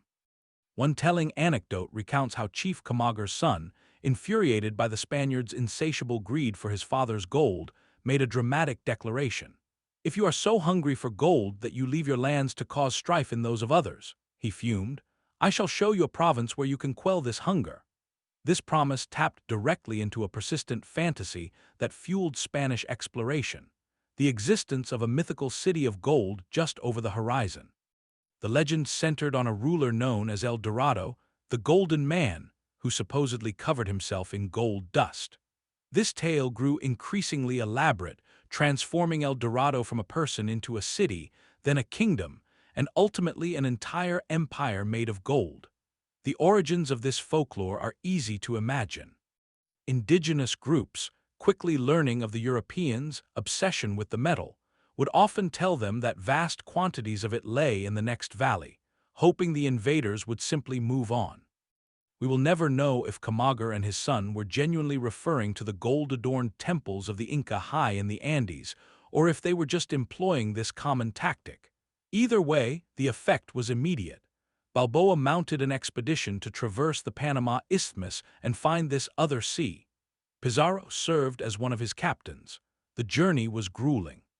Conquistadors sweltered inside their armor as they carved a path through the suffocating Panamanian interior, a dense jungle of vines, mangroves, and strangler figs. Beset by disease and mosquitoes, they persevered until they broke through the final stretch of foliage to behold a breathtaking sight, an endless expanse of blue water reaching to the horizon. In the New World, the life of a conquistador was defined by violence and treachery. Operating far from the oversight of Spanish law, these men often found that their most significant threats were not the jungle or native warriors, but each other. Francisco Pizarro's relationship with Balboa is a perfect illustration of this reality. Despite a friendship that had lasted for years, Pizarro showed no reluctance when the chance to betray his commander presented itself. During a typical power play so common on this remote frontier, Pizarro received orders to place Balboa under arrest. This act led directly to the explorer's execution. For performing his duty in this coup, Pizarro was rewarded handsomely, a testament to his own burgeoning influence. The reward for his services was a tract of swampy land, where he embraced the lifestyle of a colonial landowner. Having put his military career behind him, it seemed plausible that this new, quieter existence would be his last. But that settled life was not to be, thanks to incredible stories filtering down the coast from Mexico. These tales concern the astonishing achievements of a distant cousin named Hernán Cortés, who, with a force of just 600 men, had brought down an entire empire. The parallels between Francisco Pizarro and Hernán Cortés are striking, a common observation among historians.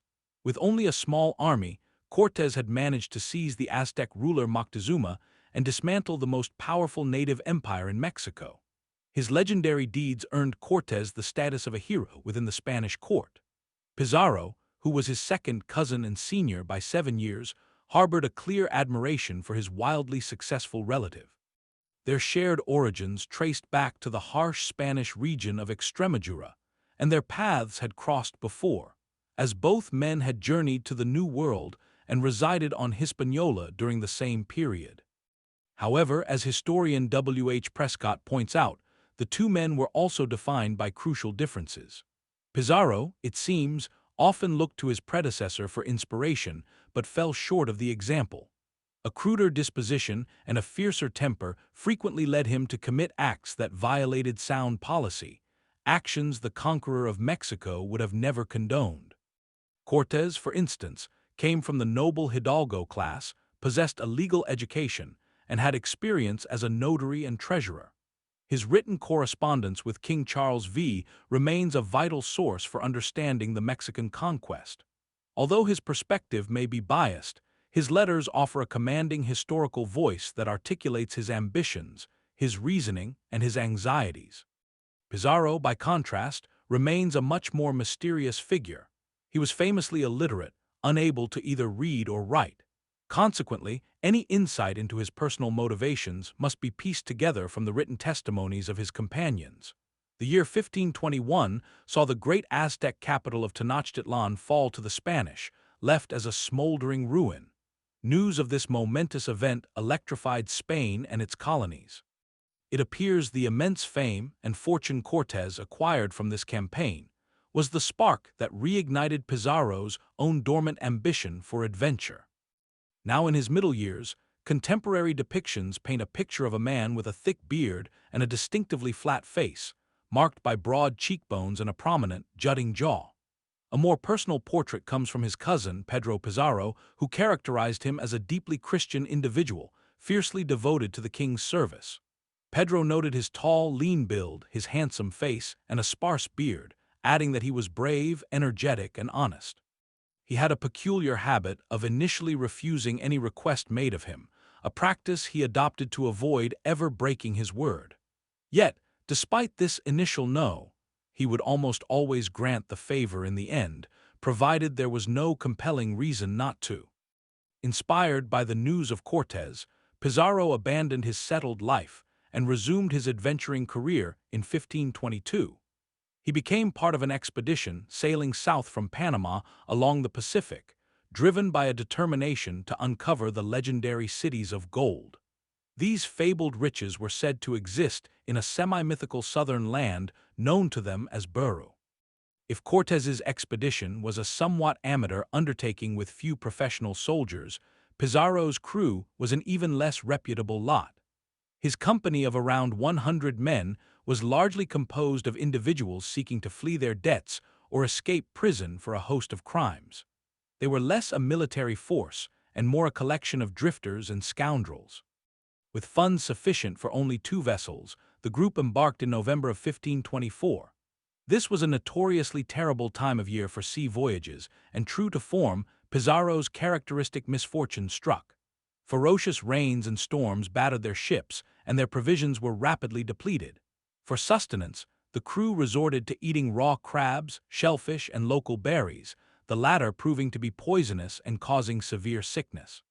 For over a year, the expedition painstakingly advanced down South America's Pacific coastline, plagued by one disaster after another, while one of the ships periodically returned to Panama for supplies.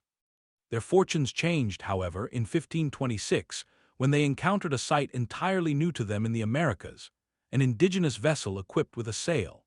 Upon intercepting the craft, they discovered it was a large raft. On board were 20 native people and a stunning cargo of assorted jewelry, textiles, and ornate accessories such as belts, necklaces, and pins, all crafted from gold and silver and studded with precious gems. The garments worn by the occupants were exquisitely embroidered, featuring intricate patterns of birds, flowers, and other animals. The source of these magnificent goods was the first question on the Spanish lips, and the local people gave the very answer they had longed to hear. All of it, they explained, came from a rich and powerful land to the south, a place they called Peru. This revelation ignited a fire within Pizarro, though his exhausted crew was reaching its breaking point. Their string of bad luck continued, made worse by the arrival of a message from Panama's governor, officially ordering their return. As the chronicler Cieza de Leon notes, the prospect of going home filled the men with joy. Seeing his crew's relief at the news, Pizarro became despondent. After collecting himself, he calmly told them the choice was theirs and that they were free to return to Panama. He explained his reluctance to see them go, reminding them of the incredible rewards that awaited should they discover a truly wealthy land. For Pizarro, the thought of returning to Panama as a poor man was a fate far worse than facing more hardship or even death in the pursuit of glory. Sharing a certain flair for the dramatic with Hernán Cortés, Pizarro staged an event that has since become the stuff of legend. He unsheathed his sword, drew a long line in the sandy beach, and delivered a stark ultimatum to his men. "Friends and comrades," he declared, "on that side lie toil, hunger, nakedness, drenching storms, desertion, and death. On this side you will find ease and pleasure. There," he gestured south, "is Peru with all its riches. Here is Panama with its poverty. Choose, each of you, what best becomes a courageous Spaniard. As for me, I am going south." This powerful speech failed to persuade the majority of his exhausted men. A mere 13 individuals stepped across the line to join him, yet that small number was enough for the expedition to press forward. By the year 1528, Pizarro's determination paid off when he arrived at the Incan city of Tamers, located on what is now the border of Ecuador and Peru. Before him, at last, was tangible proof of the opulent empire he had chased for so long. Tamers was a spectacular port city. The former Inca ruler, Tupac Yupanqui, had constructed a formidable fortress there, complemented by a splendid temple attended by 500 consecrated virgins in service to the sun god. An impressive network of aqueducts ensured the city had an abundant supply of fresh water. Historian W. H. Prescott captured the overwhelming sense of vindication among the Spaniards at this site, writing that they were nearly mad with joy at the confirmation of the city's splendor. Every one of their ambitious dreams was about to be realized. They had finally reached the realm that had for so long danced before them as a visionary fantasy. The inhabitants of Tamers greeted Pizarro and his crew with politeness and grace. They even entrusted 2 young boys to Pizarro, who took them back to Panama to be taught Spanish. These boys would later prove indispensable as translators in the years to come. The chronicler Najarro saw divine intervention in this warm reception, writing that it was manifestly the work of heaven that the natives were so kind and loving, as it would greatly facilitate the conquest. Buoyed by the sheer scale of his discovery, Pizarro sailed further down the coast, observing countless small towns and hamlets. In every settlement, the people confirmed they belonged to a vast empire whose capital was nestled high in the distant mountains. They spoke of a glittering city of gold, the seat of the great Emperor Atahualpa. The Spaniards witnessed the enormous aqueduct systems that made even coastal deserts flourish, and the expertly maintained roads that connected the entire region. Convinced he now had all the evidence he needed, but recognizing his tiny force was insufficient for any real action, Pizarro sailed back to Panama to organize one final, decisive voyage. News of the Spaniards' arrival in Tamers sent a shockwave through the Inca lands. The empire was already in turmoil, ravaged by a brutal civil war that erupted after the death of Emperor Huayna Capac and compounded by a devastating plague. The Huascar manuscript, a collection of Inca oral traditions, recalls this period with contempt, noting that after the emperor died, everyone scrambled for influence, shouting, "Me first, me first." It was in the midst of this internal chaos that the Spanish appeared. Decades later, an Inca ruler and chronicler named Titu who was just a boy during the invasion, recorded his memories of the event in a remarkable document. He vividly described the confusion and shock that gripped his father's court as messengers burst in with the news. They reported the arrival of people utterly different from themselves in both custom and appearance. Titu recalled his father's outrage. "How dare those people intrude into my country without my authorization and permission? Who are these people and what are their ways?" The messengers could only reply, "They claim to have come by the wind. They are bearded people, very beautiful and white. They eat out of silver plates. Even their sheep who carry them are large and wear silver shoes. They throw thunder like the sky." Titu account even captures the Incas' bewilderment at seeing Europeans red for the first time. "We have witnessed with our own eyes that they talk to white cloths by themselves," he wrote, "and that they call some of us by our names without having been informed by anyone, and only looking into the sheets which they hold in front of them." Another later chronicler, Father Bernabe Cobo, documented similar scenes of terror and disbelief.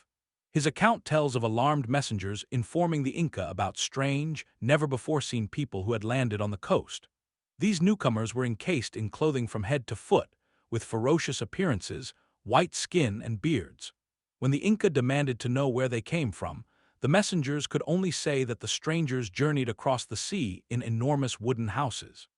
Just as with the conquest of Mexico, Inca histories also record a series of dark omens that preceded the Spaniards' arrival. An eagle was seen being mobbed by condors in the skies above Cusco's main square. Comets streaked across the Andean night, and many people reported seeing a terrifying, blood-red circle surrounding the moon. Yet no one could possibly fathom what the arrival of these strange foreigners might truly signify. Back in Panama, Pizarro's eventual return to port was met with utter astonishment by many of the inhabitants. After more than 18 months without any contact, the prevailing assumption was that he and his small crew had long since been claimed by the sea. The news of his discovery, however, failed to ignite the widespread interest he had envisioned. In a frustrating turn of events, Panama's governor denied him permission to mount any further expeditions. An obsession with the distant empire, its promise of gold, and the potential for fame began to consume Pizarro. One can almost picture him, lying awake through the hot Panama nights, the whine of mosquitoes in the air and the cackle of spider monkeys outside his cabin, his mind fixated on the glory that could be his on those faraway shores. By 1528, he had settled on a radical new plan. His intention was to travel all the way back to Spain to secure an audience with the king and queen, who held court in the opulent city of Toledo. Such an Atlantic crossing was a major undertaking, lasting 6 weeks with good weather, but potentially stretching to 3 months if conditions were poor. The Spain Pizarro returned to would have been almost unrecognizable from the one he'd left. He had departed from a wealthy medieval state, but in the intervening 3 decades, it had morphed into the dynamic heart of a colonial empire. Its ports were now bloated with riches from its treasure fleets, and enormous 1,000-ton galleons, bristling with hundreds of cannons, loomed over the city's rooftops. For a rough peasant farmer accustomed to life on the frontier, the sheer elegance of the royal court must have been mind-boggling.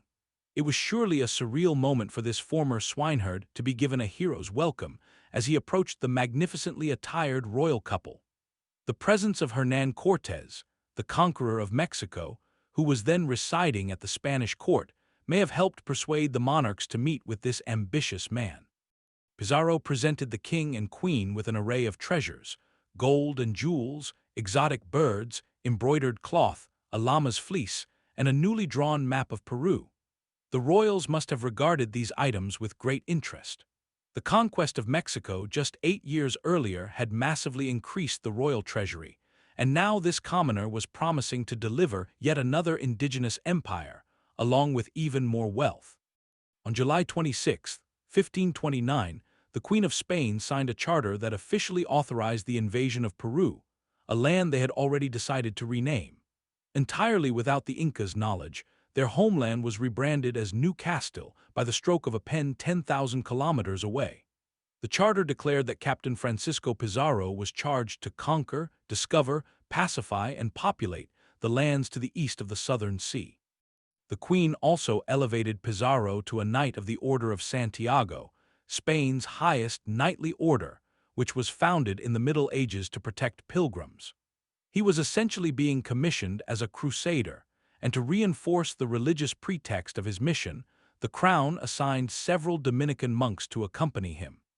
The charter also granted him a license to purchase artillery in Panama, 25 horses from Jamaica, and 30 enslaved Africans from Cuba, whose foreheads were branded with an R to show they were royal property. Beyond these permissions, however, the monarchy offered no direct backing. Instead, it made the customary promise that the men could retain a portion of any treasure their campaign acquired. From the crown's perspective, Pizarro's expedition was a venture of minimal risk with the potential for massive rewards. By January 1530, Pizarro had made his way back to Panama to assemble his forces. Joining him as an assistant was his 15-year-old cousin Pedro, who would later author one of the most crucial eyewitness chronicles of the invasion. The voyage, however, was plagued by Pizarro's typical streak of bad luck. Progress was halted for nearly 2 weeks by powerful headwinds blowing up the Pacific coast, and their ships were battered by severe storms. But at long last, he made it back to the port town of Tamers, where a shocking sight awaited him. The once vibrant town was now utterly deserted. Francisco Pizarro documented the chilling scene the Spaniards discovered, writing, "The town of Tamers was destroyed." He noted that its former importance was clear from its remaining structures, which included open courts, rooms, and defensive doors, marking it as a formidable fortress. Locals explained that these edifices were abandoned by reason of a great pestilence and by reason of the war. Of the original settlement, only 4 or 5 of the largest buildings and the fortress walls were still standing, and even these were heavily damaged and stripped of all their valuables. After landing, the Spanish encountered a few locals in hiding. They explained that Tamers had been destroyed by armies loyal to Atahualpa as a punishment for the town's allegiance to King Huascar in Cusco during the empire's raging civil war. Pizarro was devastated. He had spent the grueling voyage motivating his men with tales of the wealthy town of Tamers, which now lay in a heap of rubble.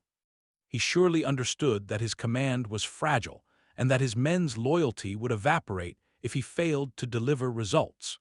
Knowing that the capital of a great empire was located somewhere in the mountains, he resolved to march his men into the hills to find it after they recuperated among the ruins. Pizarro's company set out on May 16, 1532. His force numbered 187 men, comprising 62 cavalry, 102 foot soldiers, 3 cannon operators, and 20 crossbowmen. Before them stretched a journey of over 2,000 kilometers, traversing unforgiving arid deserts and snow-covered mountains. The events that would culminate in the final collapse of the Inca Empire were now officially in motion. It remains a mystery why Atahualpa permitted Pizarro to establish a settlement on the coast and then march unopposed into the mountains. In the centuries that followed, many theories have been put forth. Some contemporary chroniclers asserted that the Inca perceived the Spanish as gods. This idea was echoed in certain indigenous accounts, like that of Titu Cusi, though his chronicle is so filled with praise for the Spanish that its reliability on this point is questionable. As seen with the conquest of the Aztec Empire in Mexico, there is very little first-hand evidence that indigenous peoples genuinely saw Europeans as divine. If that was an initial impression, it was one they abandoned quickly. Cieza de Leon recalls that the Indians saw how the Spaniards held their honor so lightly, had no reverence for the sun, and shamelessly violated their women. They began to say such people were not sons of God, but were worse than supais, their word for devil. The most probable answer is that Atahualpa was simply too preoccupied to address the Spanish presence. He was embroiled in a full-scale civil war against his brother Huascar in the central Andes, a fight for his kingdom's very survival. The chronicler Juan de Betanzos, who gathered memories of those days by interviewing his Inca relatives in the 1550s, records that the news of Pizarro's landing reached Atahualpa at the exact moment he learned of his brother's surrender and capture, a moment of triumph that must have consumed his every thought. As Pizarro started his trek into the mountains, Atahualpa was deeply involved in the process of marking a triumphal march of his own. He was leading his army toward Cusco with several objectives in mind: to eliminate the noble families who had remained loyal to his brother Huascar, to seize the city's riches, and to transport all that gold to his power base in Quito, where he would formally crown himself the Inca Emperor. The appearance of these few outsiders was undoubtedly peculiar, yet no evidence suggests Atahualpa viewed them as a danger or gave them significant thought. Their party was small and didn't display any aggression, so his primary focus would have been ensuring they didn't disrupt the final phase of his civil war. According to Titu account, Atahualpa's attention was captivated more by the Europeans' horses, which he mistook for an unfamiliar type of llama. Instead of bringing weapons of war, he came prepared with only knives and lassos, intending to hunt these new creatures. The men accompanying him were of little interest. The knives they carried were meant for skinning and butchering the animals. A meeting with the Spanish was arranged, and Atahualpa dispatched guides to escort them to the small town of Cajamarca. This location was already on Atahualpa's itinerary, a planned stop on his tour where he was due to perform a ceremony giving ceremonial arms to the region's young men. While the invitation to meet was an act of goodwill, Atahualpa also clearly intended to demonstrate his power. Surrounded by the full strength of the Inca army deep within his own territory, any hostile move from these strange visitors could be put down instantly. It appears Atahualpa had decided to make Pizarro a vassal, with the alternative being the conquistador's death. However, events were about to unfold in a way he never anticipated. Meanwhile, Pizarro's company advanced at a measured pace along the Inca road network, making their way inland across the dry forests of the Amatape Hills. They made periodic stops at Inca settlements and supply depots. Their expedition was aided by enslaved individuals from Africa and Central America, alongside a number of local people who had been persuaded or coerced into joining them. Pizarro adopted a brutal strategy for dealing with opposition. Any local chief who resisted was publicly burned alive. This terrifying tactic was employed extensively during his campaign, with dozens, possibly even hundreds, of men being executed by fire at the stake. During their trek, the Spaniards witnessed a desert terrain transformed by complex irrigation, supporting plentiful crops and livestock. The ascent into the mountains revealed impressive feats of engineering, including elaborate bridges made of stone or woven iku grass that spanned raging rivers. Francisco Pizarro specifically commented on the high quality of the mountain roads. He described the route to Chinca as being paved, enclosed by walls, and wide enough for 2 carts to travel side by side. It extended from the San Miguel River all the way to Cusco, and was often lined with trees to provide travelers with shade. The Spanish gathered intelligence about what lay ahead as they progressed, sometimes by torturing the local populace.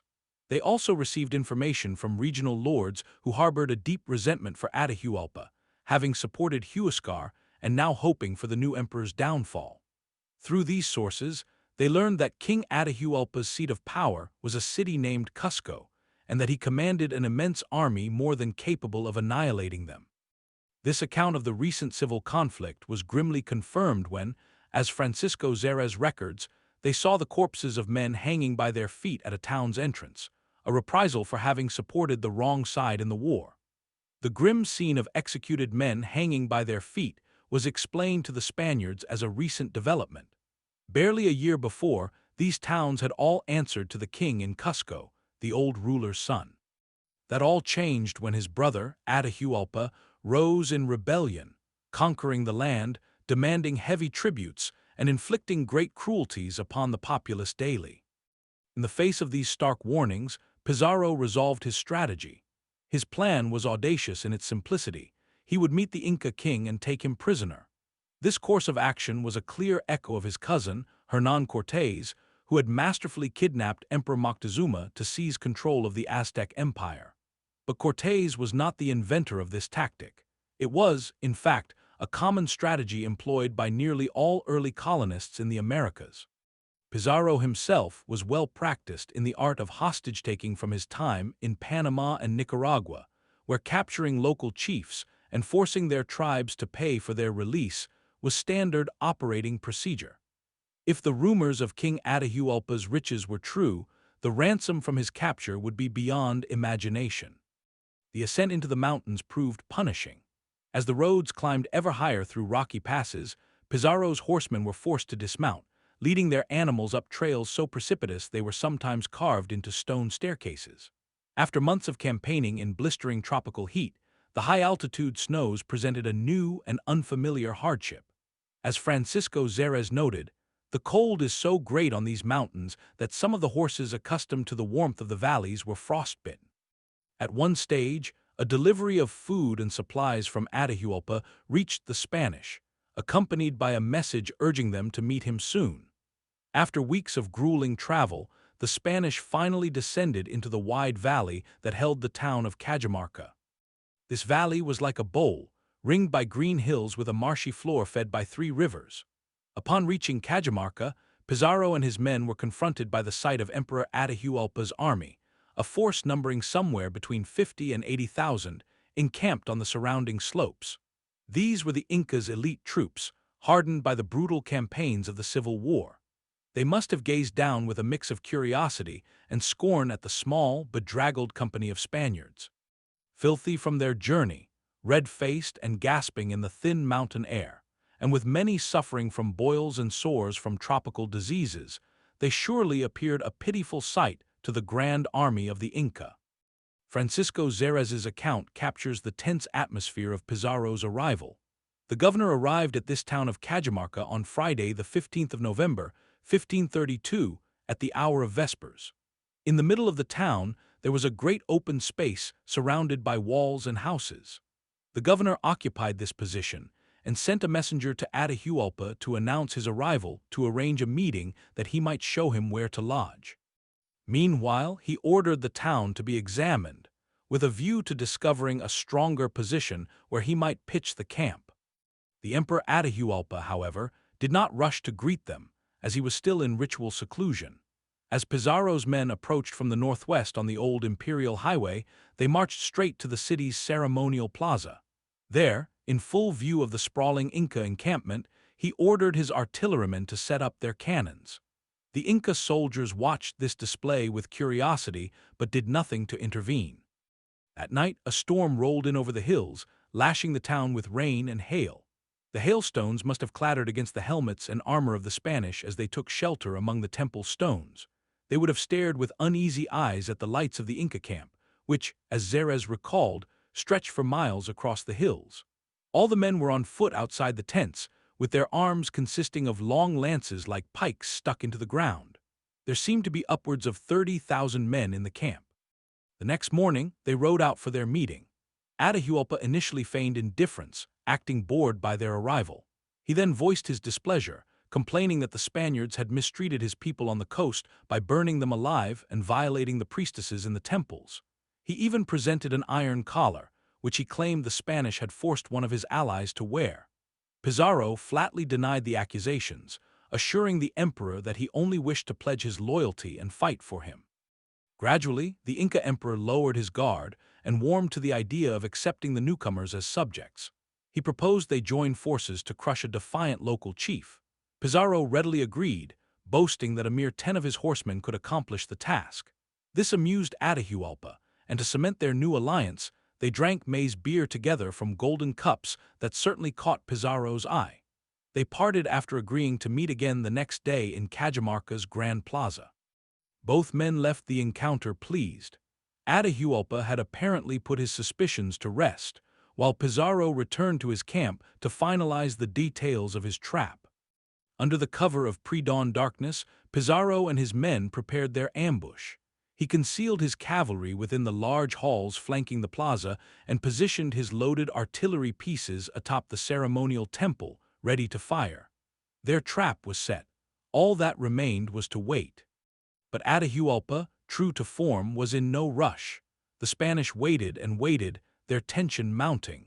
Finally, late in the afternoon, the approaching sounds of the vast Inca army reached them. Many of Pizarro's soldiers were gripped by terror as lookouts confirmed Atahualpa was at the head of his forces. It was then that Atahualpa made a series of disastrous miscalculations.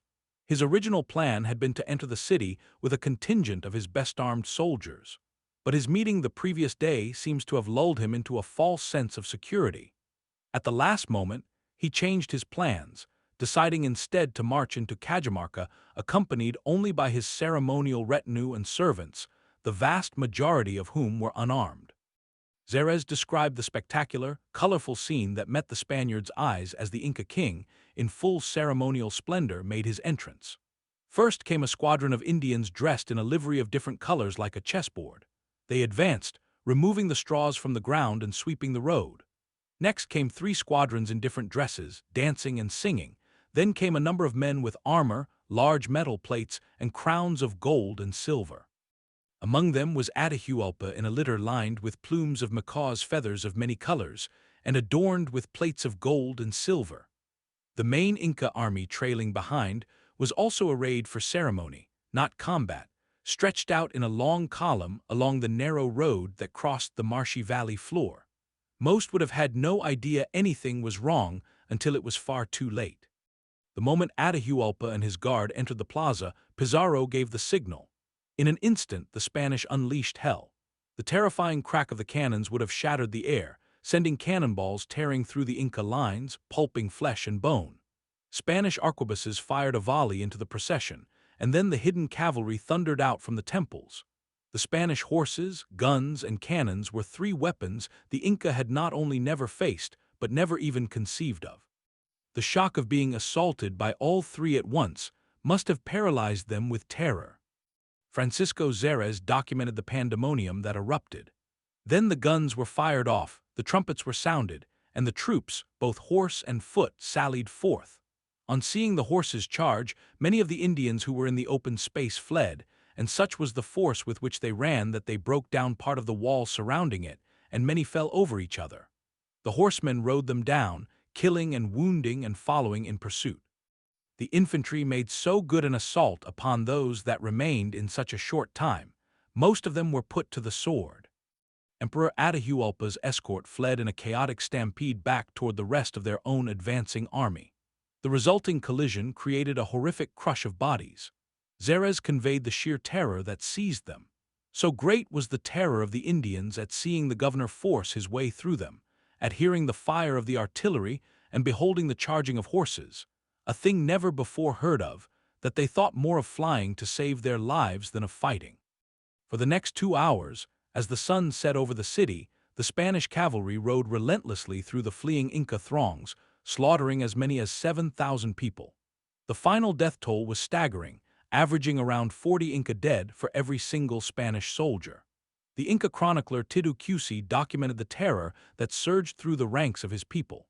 He described how the Indians were trapped within the enclosed plaza, packed together so tightly they resembled sheep in a pen. Their complete lack of concern about the Spaniards meant they had come entirely unarmed. With immense fury, the Spanish fighters charged into the plaza's center, right where the Inca's throne was situated. Titu Cusi's memory of the carnage that day is filled with bitterness. He wrote that as the Indians cried out in fear, the Spanish began to slaughter them with horses, swords, and guns, much like one would kill sheep, meeting absolutely no resistance. Fewer than 200 individuals managed to escape out of a crowd of more than 10,000. As night began to settle, Atahualpa was taken prisoner, and Pizarro gave the command for his men to retreat into the temple. Inside, the Inca emperor was seething, utterly stunned and unable to speak. One can only guess at the depths of shock and rage that must have consumed him. After struggling for so long against his brother Huascar and coming so close to securing the imperial crown, this sudden catastrophe had struck him down. He surely sat in a state of pure disbelief, grappling to make sense of the events that had just unfolded. Francisco Pizarro provides a glimpse into this scene, noting that the governor returned to his quarters with Atahualpa as his prisoner. The emperor's royal clothing had been ripped from him as the Spanish dragged him from his litter.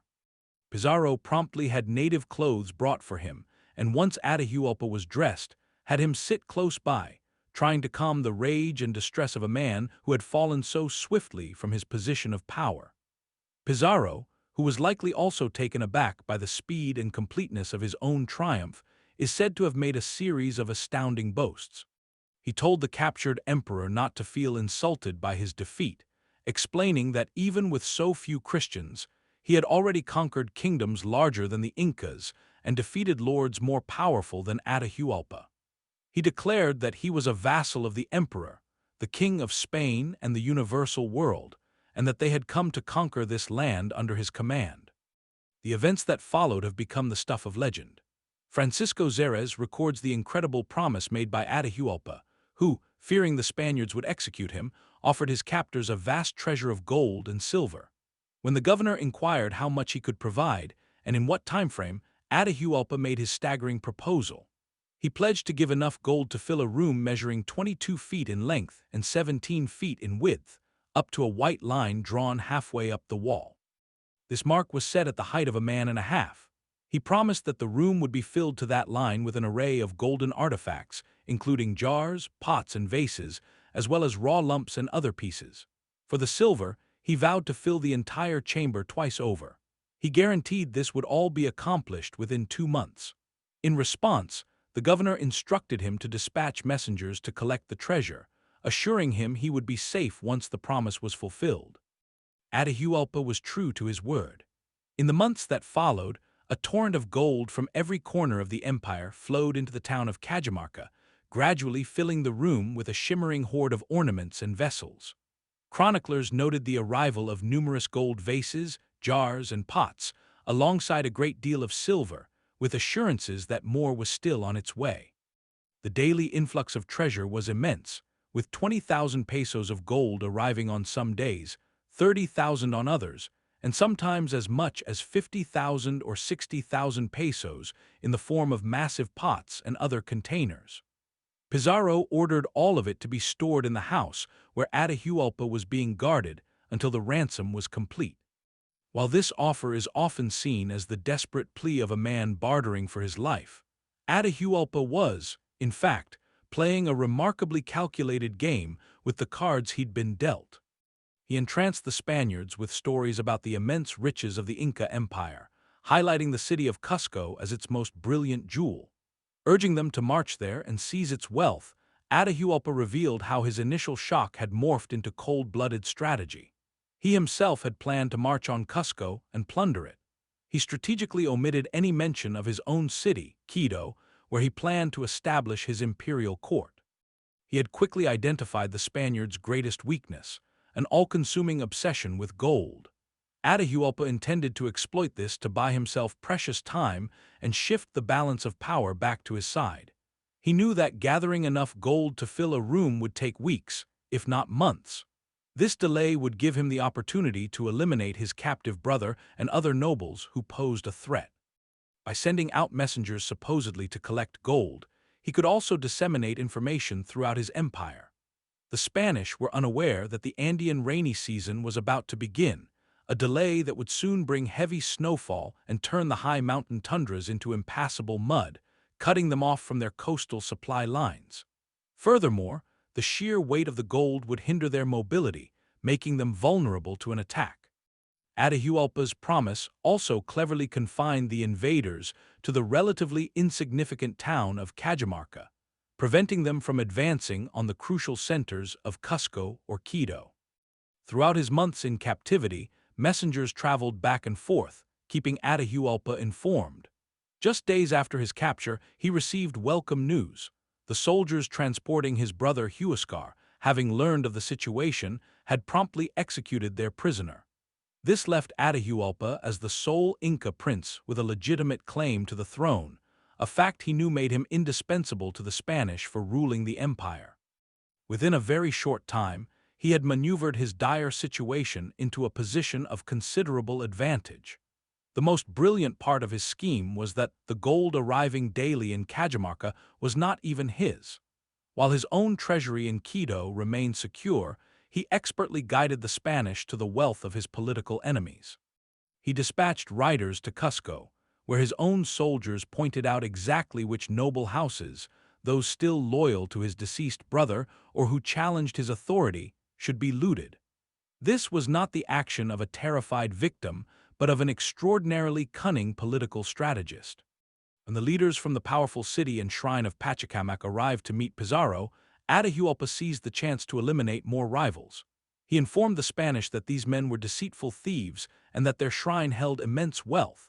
Pizarro readily complied, placing the lords in chains and sending horsemen to plunder their temples.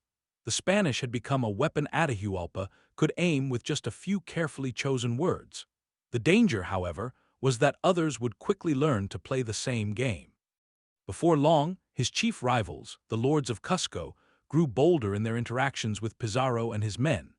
They began to plant dangerous rumors among the Spanish, spreading tales that Atahualpa was plotting an attack. They claimed a massive army of 200,000 frontier warriors, accompanied by a horde of 30,000 cannibals eager for Spanish flesh, was on its way. In a fatal turn for the Inca king, Pizarro appears to have believed this fantastical story. Whether it was true or not, he made a swift and impulsive decision, which Francisco Pizarro documented. The governor, along with his officials, captains, and experienced men, condemned Atahualpa to death for treason. The sentence was to be death by burning, unless he converted to Christianity. Atahualpa was brought out for his execution, and upon entering the square, he announced that he would become a Christian. After the governor was notified, he ordered that Atahualpa be baptized. Pizarro then commanded that the sentence be changed from burning to strangulation. Atahualpa was to be tied to a pole in the public square and garroted. The order was carried out, and his body was left there until the following morning. This was the end of the emperor, who reportedly met his fate with great courage and no outward display of emotion. From the Inca perspective, Atahualpa's nephew, the chronicler Titu recounted these events with stark brevity. He wrote that the Spaniard placed spies everywhere and called for the highest alert, then had his uncle Atahualpa brought from prison and without resistance garroted him on a pole in the center of the square. The Spanish never took any measures to fortify Cajamarca against the supposed attack, nor did they make any preparations for battle. Pizarro did send a scout to investigate if an army was approaching, but no evidence of one was ever discovered. A grave was dug for Atahualpa, and the last emperor of the Inca was left to the earth. Following Atahualpa's death, the Spanish began installing a series of puppet emperors. The first was one of Atahualpa's brothers, Tupac Hualpa, who succumbed to European diseases within months. Their next choice was another of Atahualpa's brothers, Manco Inca Yapanqui, who happened to be the father of the chronicler Titu. For a time, he served as a loyal puppet, but he rebelled the moment he sensed an opportunity. Manco Inca laid siege to the Spanish in Cusco and dispatched a second army to assault the new capital of Lima, leading to the deaths of some 500 European settlers. He founded a rebel state deep in the remote jungles of Vilcabamba, where the Andes Mountains descend into the Amazon rainforest. This became the final stronghold of the Free Inca, who would resist the Spanish for another 30 years. Pizarro's cousin Pedro wrote about the sheer audacity of this uprising. He described how Manco Inca fled into the Andes, a land of immense, rugged mountains with treacherous passes where horses could not go. From this sanctuary, he sent out high-ranking captains across the land to assemble all the native warriors they could find, with the goal of besieging Cusco and killing every Spaniard there. Over the subsequent years, numerous puppet emperors were placed on the throne, but their reigns were invariably short-lived. Many were assassinated by their own people, who correctly viewed them as collaborators with the foreign invaders. Others managed to escape into the mountains to become rebel leaders, either raising armies against the Spanish or seeking refuge in the free Inca fortress of Vilcabamba. For at least the next 50 years, the Spanish found themselves engaged in a constant series of guerrilla wars, struggling to pacify a territory they had officially declared conquered. The French monk and explorer Marcos de Niza recorded his own observations on the matter. He asserted that the people of Peru were provoked into rebellion solely because of their mistreatment. They had every justification to take up arms, as the Spanish had never dealt with them honestly, failed to honor their agreements, and instead embarked on a campaign to destroy the entire land for no valid reason. The people ultimately concluded that it was better to die fighting than to continue enduring such oppression. In 1616, a Quechuan nobleman named Felipe Guaman Poma de Ayala composed an extraordinary work titled The Letter to a King. Within its pages, he chronicled the injustices and abuses of the Spanish colonialists, condemning the suffering inflicted upon his people. This document stands as one of the very first comprehensive denunciations of a colonial system written by one of its subjects. He argued that the Spaniards in Peru must be stopped from treating the Indians with arrogance and brutality. He posed a powerful hypothetical. What if his people arrived in Spain and began seizing property, sleeping with the women, punishing the men, and treating everyone like animals?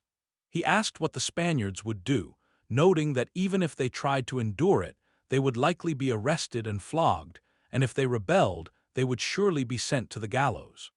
Francisco Pizarro had always aspired to eclipse his younger cousin Cortés in the glory of conquest, and by some metrics, he succeeded. He had toppled an empire 10 times larger than that of the Aztecs, using only a third of the manpower, and had achieved this at a vast distance from the nearest friendly port in Panama. The writer Francisco Xerez stated this achievement plainly, asking when in history, ancient or modern, such a great enterprise had been achieved by so few against such incredible odds, across varied climates, seas, and immense distances to conquer the unknown. The chronicler Cieza de Leon even elevated Pizarro to the level of heroes like Alexander the Great. He wrote that while many nations have conquered others, and the few have overcome the many, no nation had persevered through such labors, starvation, and distances as the Spanish. He noted that in 70 years, they had opened up a new world larger than the one already known. However, Pizarro's days of glory were destined to be brief. During his decade of rule over Peru, he oversaw the gradual collapse of the very society he had once heard such fantastic tales about. A large portion of the native population was relegated to the status of serfs, serving European masters. The Europeans methodically stripped the Inca temples and palaces, dismantling their cities stone by stone to construct their own grand houses and churches. Yet despite the destruction of their world and the brutal repression they endured, the people of the Andes relentlessly fought to preserve their indigenous culture and the memory of their past. At the end of the 16th century, the authors of the Huascar manuscript, working under a Spanish priest who viewed their old gods as devils, penned an introduction that remains one of our most valuable sources on the lives of these mountain people before the Europeans arrived. They wrote that if the ancestors of the people called Indians had known writing, the story of their lives would not have vanished. Just as the Spanish past remains visible, so too would theirs. But since things were as they were, they set out to record the lives of the Huascar people's ancestors, detailing their faith and their way of life, village by village. 1/5 of the gold Pizarro collected at Cajamarca was dispatched to the Spanish crown. The remainder he kept for himself. He had much of it melted into ingots and distributed it among his soldiers, who were now wealthier than they had ever dreamed. Some of these men returned to Spain, while others remained in Peru, establishing themselves as colonial lords. One chronicler wrote with a touch of irony about the fate of a conquistador named Mancio Serra de Leguizamon. After returning home, his fall into gambling and vice mirrored the later lives of many of these adventurers. This nobleman had acquired the golden image of the sun from the temple in Cusco, only to lose it in a single night of gambling, which gave rise to the saying, "He gambled the sun before the dawn." The colony of Peru, which was renamed New Castile, was crippled by greed and corruption. As word of Pizarro's conquest spread, Spaniards from all over the colonial Americas began flocking to the region. In 1534, a large fleet of 12 ships arrived under the command of Pedro de Alvarado, a feared conquistador from Cortés's conquest of Mexico. As seen previously, he was the captain responsible for the massacre of the Mexica people during the festival of Toxcatl in Tenochtitlan. He had since gained a reputation for cruelty and arrived in Peru with hundreds of Spanish settlers, a significant number of slaves, artillery, and war dogs, a complete colonizing force. He was one of the first to follow Pizarro, but many more would come. These new arrivals soon clashed, plunging the colony into civil war. Pizarro found himself fighting one of his own former captains for control of Cusco. The rule of the conquistadors was not the enlightened reign of crusading Christian knights they had envisioned, but more closely resembled rival mafias battling for turf. These conflicts further ravaged the land and left the remaining Inca monuments in ruins.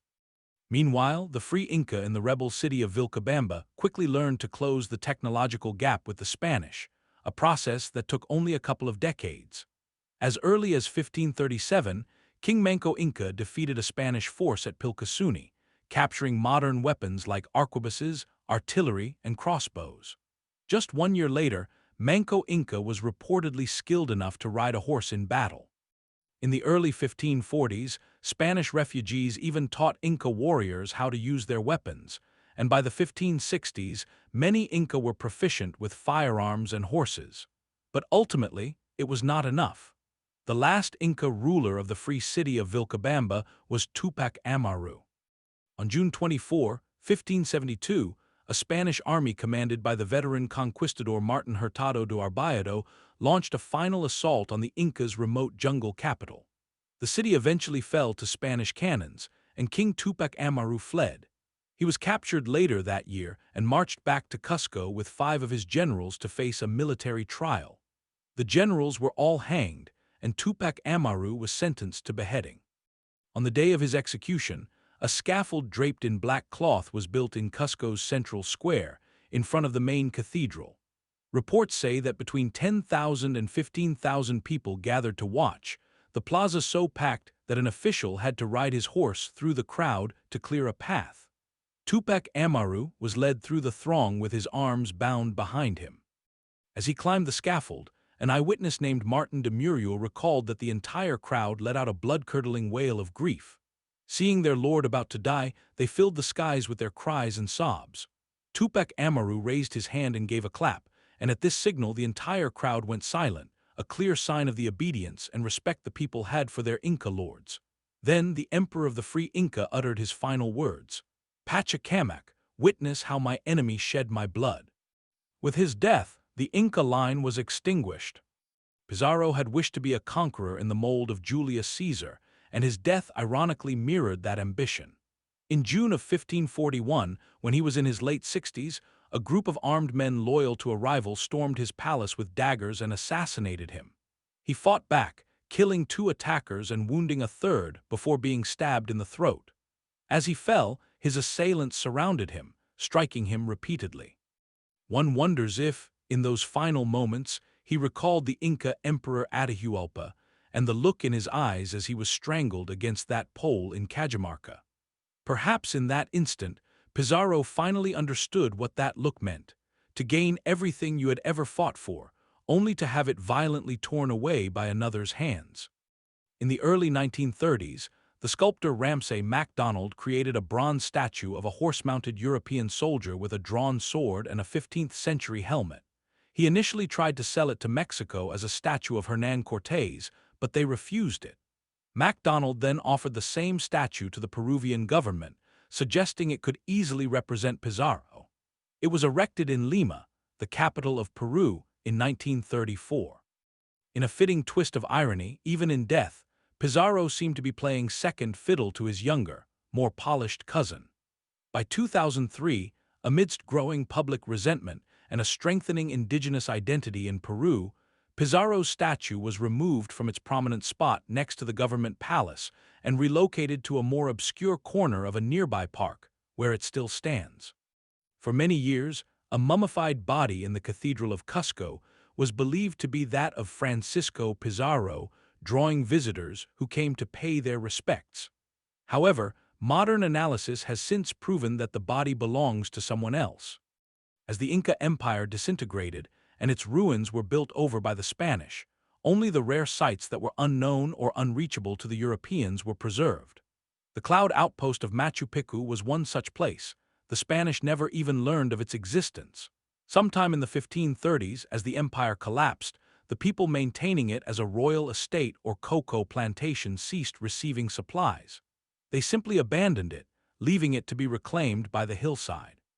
The thatched roofs would have been the first parts of the mountainside town to decay and collapse. Vines and other plants would have taken hold in the eaves, their roots rotting away the wooden beams. As clouds rolled over the hills day after day, moss and lichen would have crept over the stone walls, and the once pristine terraces would have become buried under a thick tangle of weeds. Gradually, Machu Picchu would have vanished beneath the forest canopy, until no trace was left to show it had ever been there at all. The site of Vilcabamba, the last Inca fortress where they held out for over 30 years, was also abandoned, and its location was eventually forgotten. Its walls crumbled as silk cotton trees pushed their roots between the stones. Today, the area is known as Espiritu Pampa, or the Plain of Ghosts. On July 2, 1964, the flamboyant explorer and archaeologist Jean Savoy was the first person to travel to these ruins and correctly identify them. Savoy's account of Vilcabamba, the last Inca stronghold, movingly depicts the eerie scenes of melancholy ruins crumbling in the green forest twilight. He writes of the Inca road simply ending, and how after spreading his men out, it took them half an hour to find the buildings. The stonework was superior to what they'd seen, with cut white limestone blocks that once fit perfectly before feeder vines pried them apart. A rectangular, two-doorway building guarded a high, greenlit temple, a stone bulwark of rooms with niches, fallen lintels, and inner courtyards. Savoy felt it must have been incredibly impressive. Beside a wall rested a large sacred boulder that looked as if it had fallen from the platform wall above. A magnificent strangular fig, its crown spreading 100 feet overhead, gripped one wall with gnarled roots, squeezing some rocks out of place with its vice-like hold. Hanging from its branches, a screen of rattan vines had to be cut through. This image of a lost world reclaimed provides a fitting moment to conclude with a surviving piece of Inca poetry. Its creation is attributed to the great King Pachacuti Inca Yapanqui, supposedly crafted in the nascent era of the empire. The piece is an entreaty to the creator deity Viracocha, asking him to safeguard the inhabitants of the Andes. One can picture this very prayer being whispered as their world collapsed, a quiet plea spoken for children, for families, and for the towns scattered throughout the steep mountain valleys. Hearing it now brings to mind the experience of witnessing the grand Inca society disintegrate under the combined weight of pestilence and civil war. It's a glimpse into the horror of watching the land torn asunder by the greed of its nobility, all while a strange power equipped with horses and guns arrived. A new power arrived to determine your fate, demolishing your cities brick by brick. Imagine the profound sorrow of seeing blooming terraces choke with weeds and thatched roofs cave in. The wind alone would occupy the grand halls as a relentless, forgetful cloud washed over crumbling walls and silent hills. A desperate plea to Viracocha would rise. Where are you? Outside this world or inside it? Above in the clouds or below in the shades? Hear me. Answer me. Take away this pain. Words to your heart. Grant me life for ages without end, grasped in your arms and held within your hands. My Lord Viracocha, wherever you may be, please receive this offering. Let both man and woman live well, dressed in shining clothes. May the peoples multiply, leading blessed and prosperous lives. Preserve what you have infused with life for all time and hold it close to your heart. Before you stand your servants and the poor you have given life and a place in this world. Allow them to be happy and blessed, along with their children and descendants. Protect them from falling into veiled dangers along the lonely road. Let them live for many years, free from weakening or loss. Ensure they have food to eat and water to drink. O my Creator, my Lord, let them increase so the people do not suffer, for in not suffering they will believe in you. Let there be no frost, let there be no hail, preserve all things in perfect peace.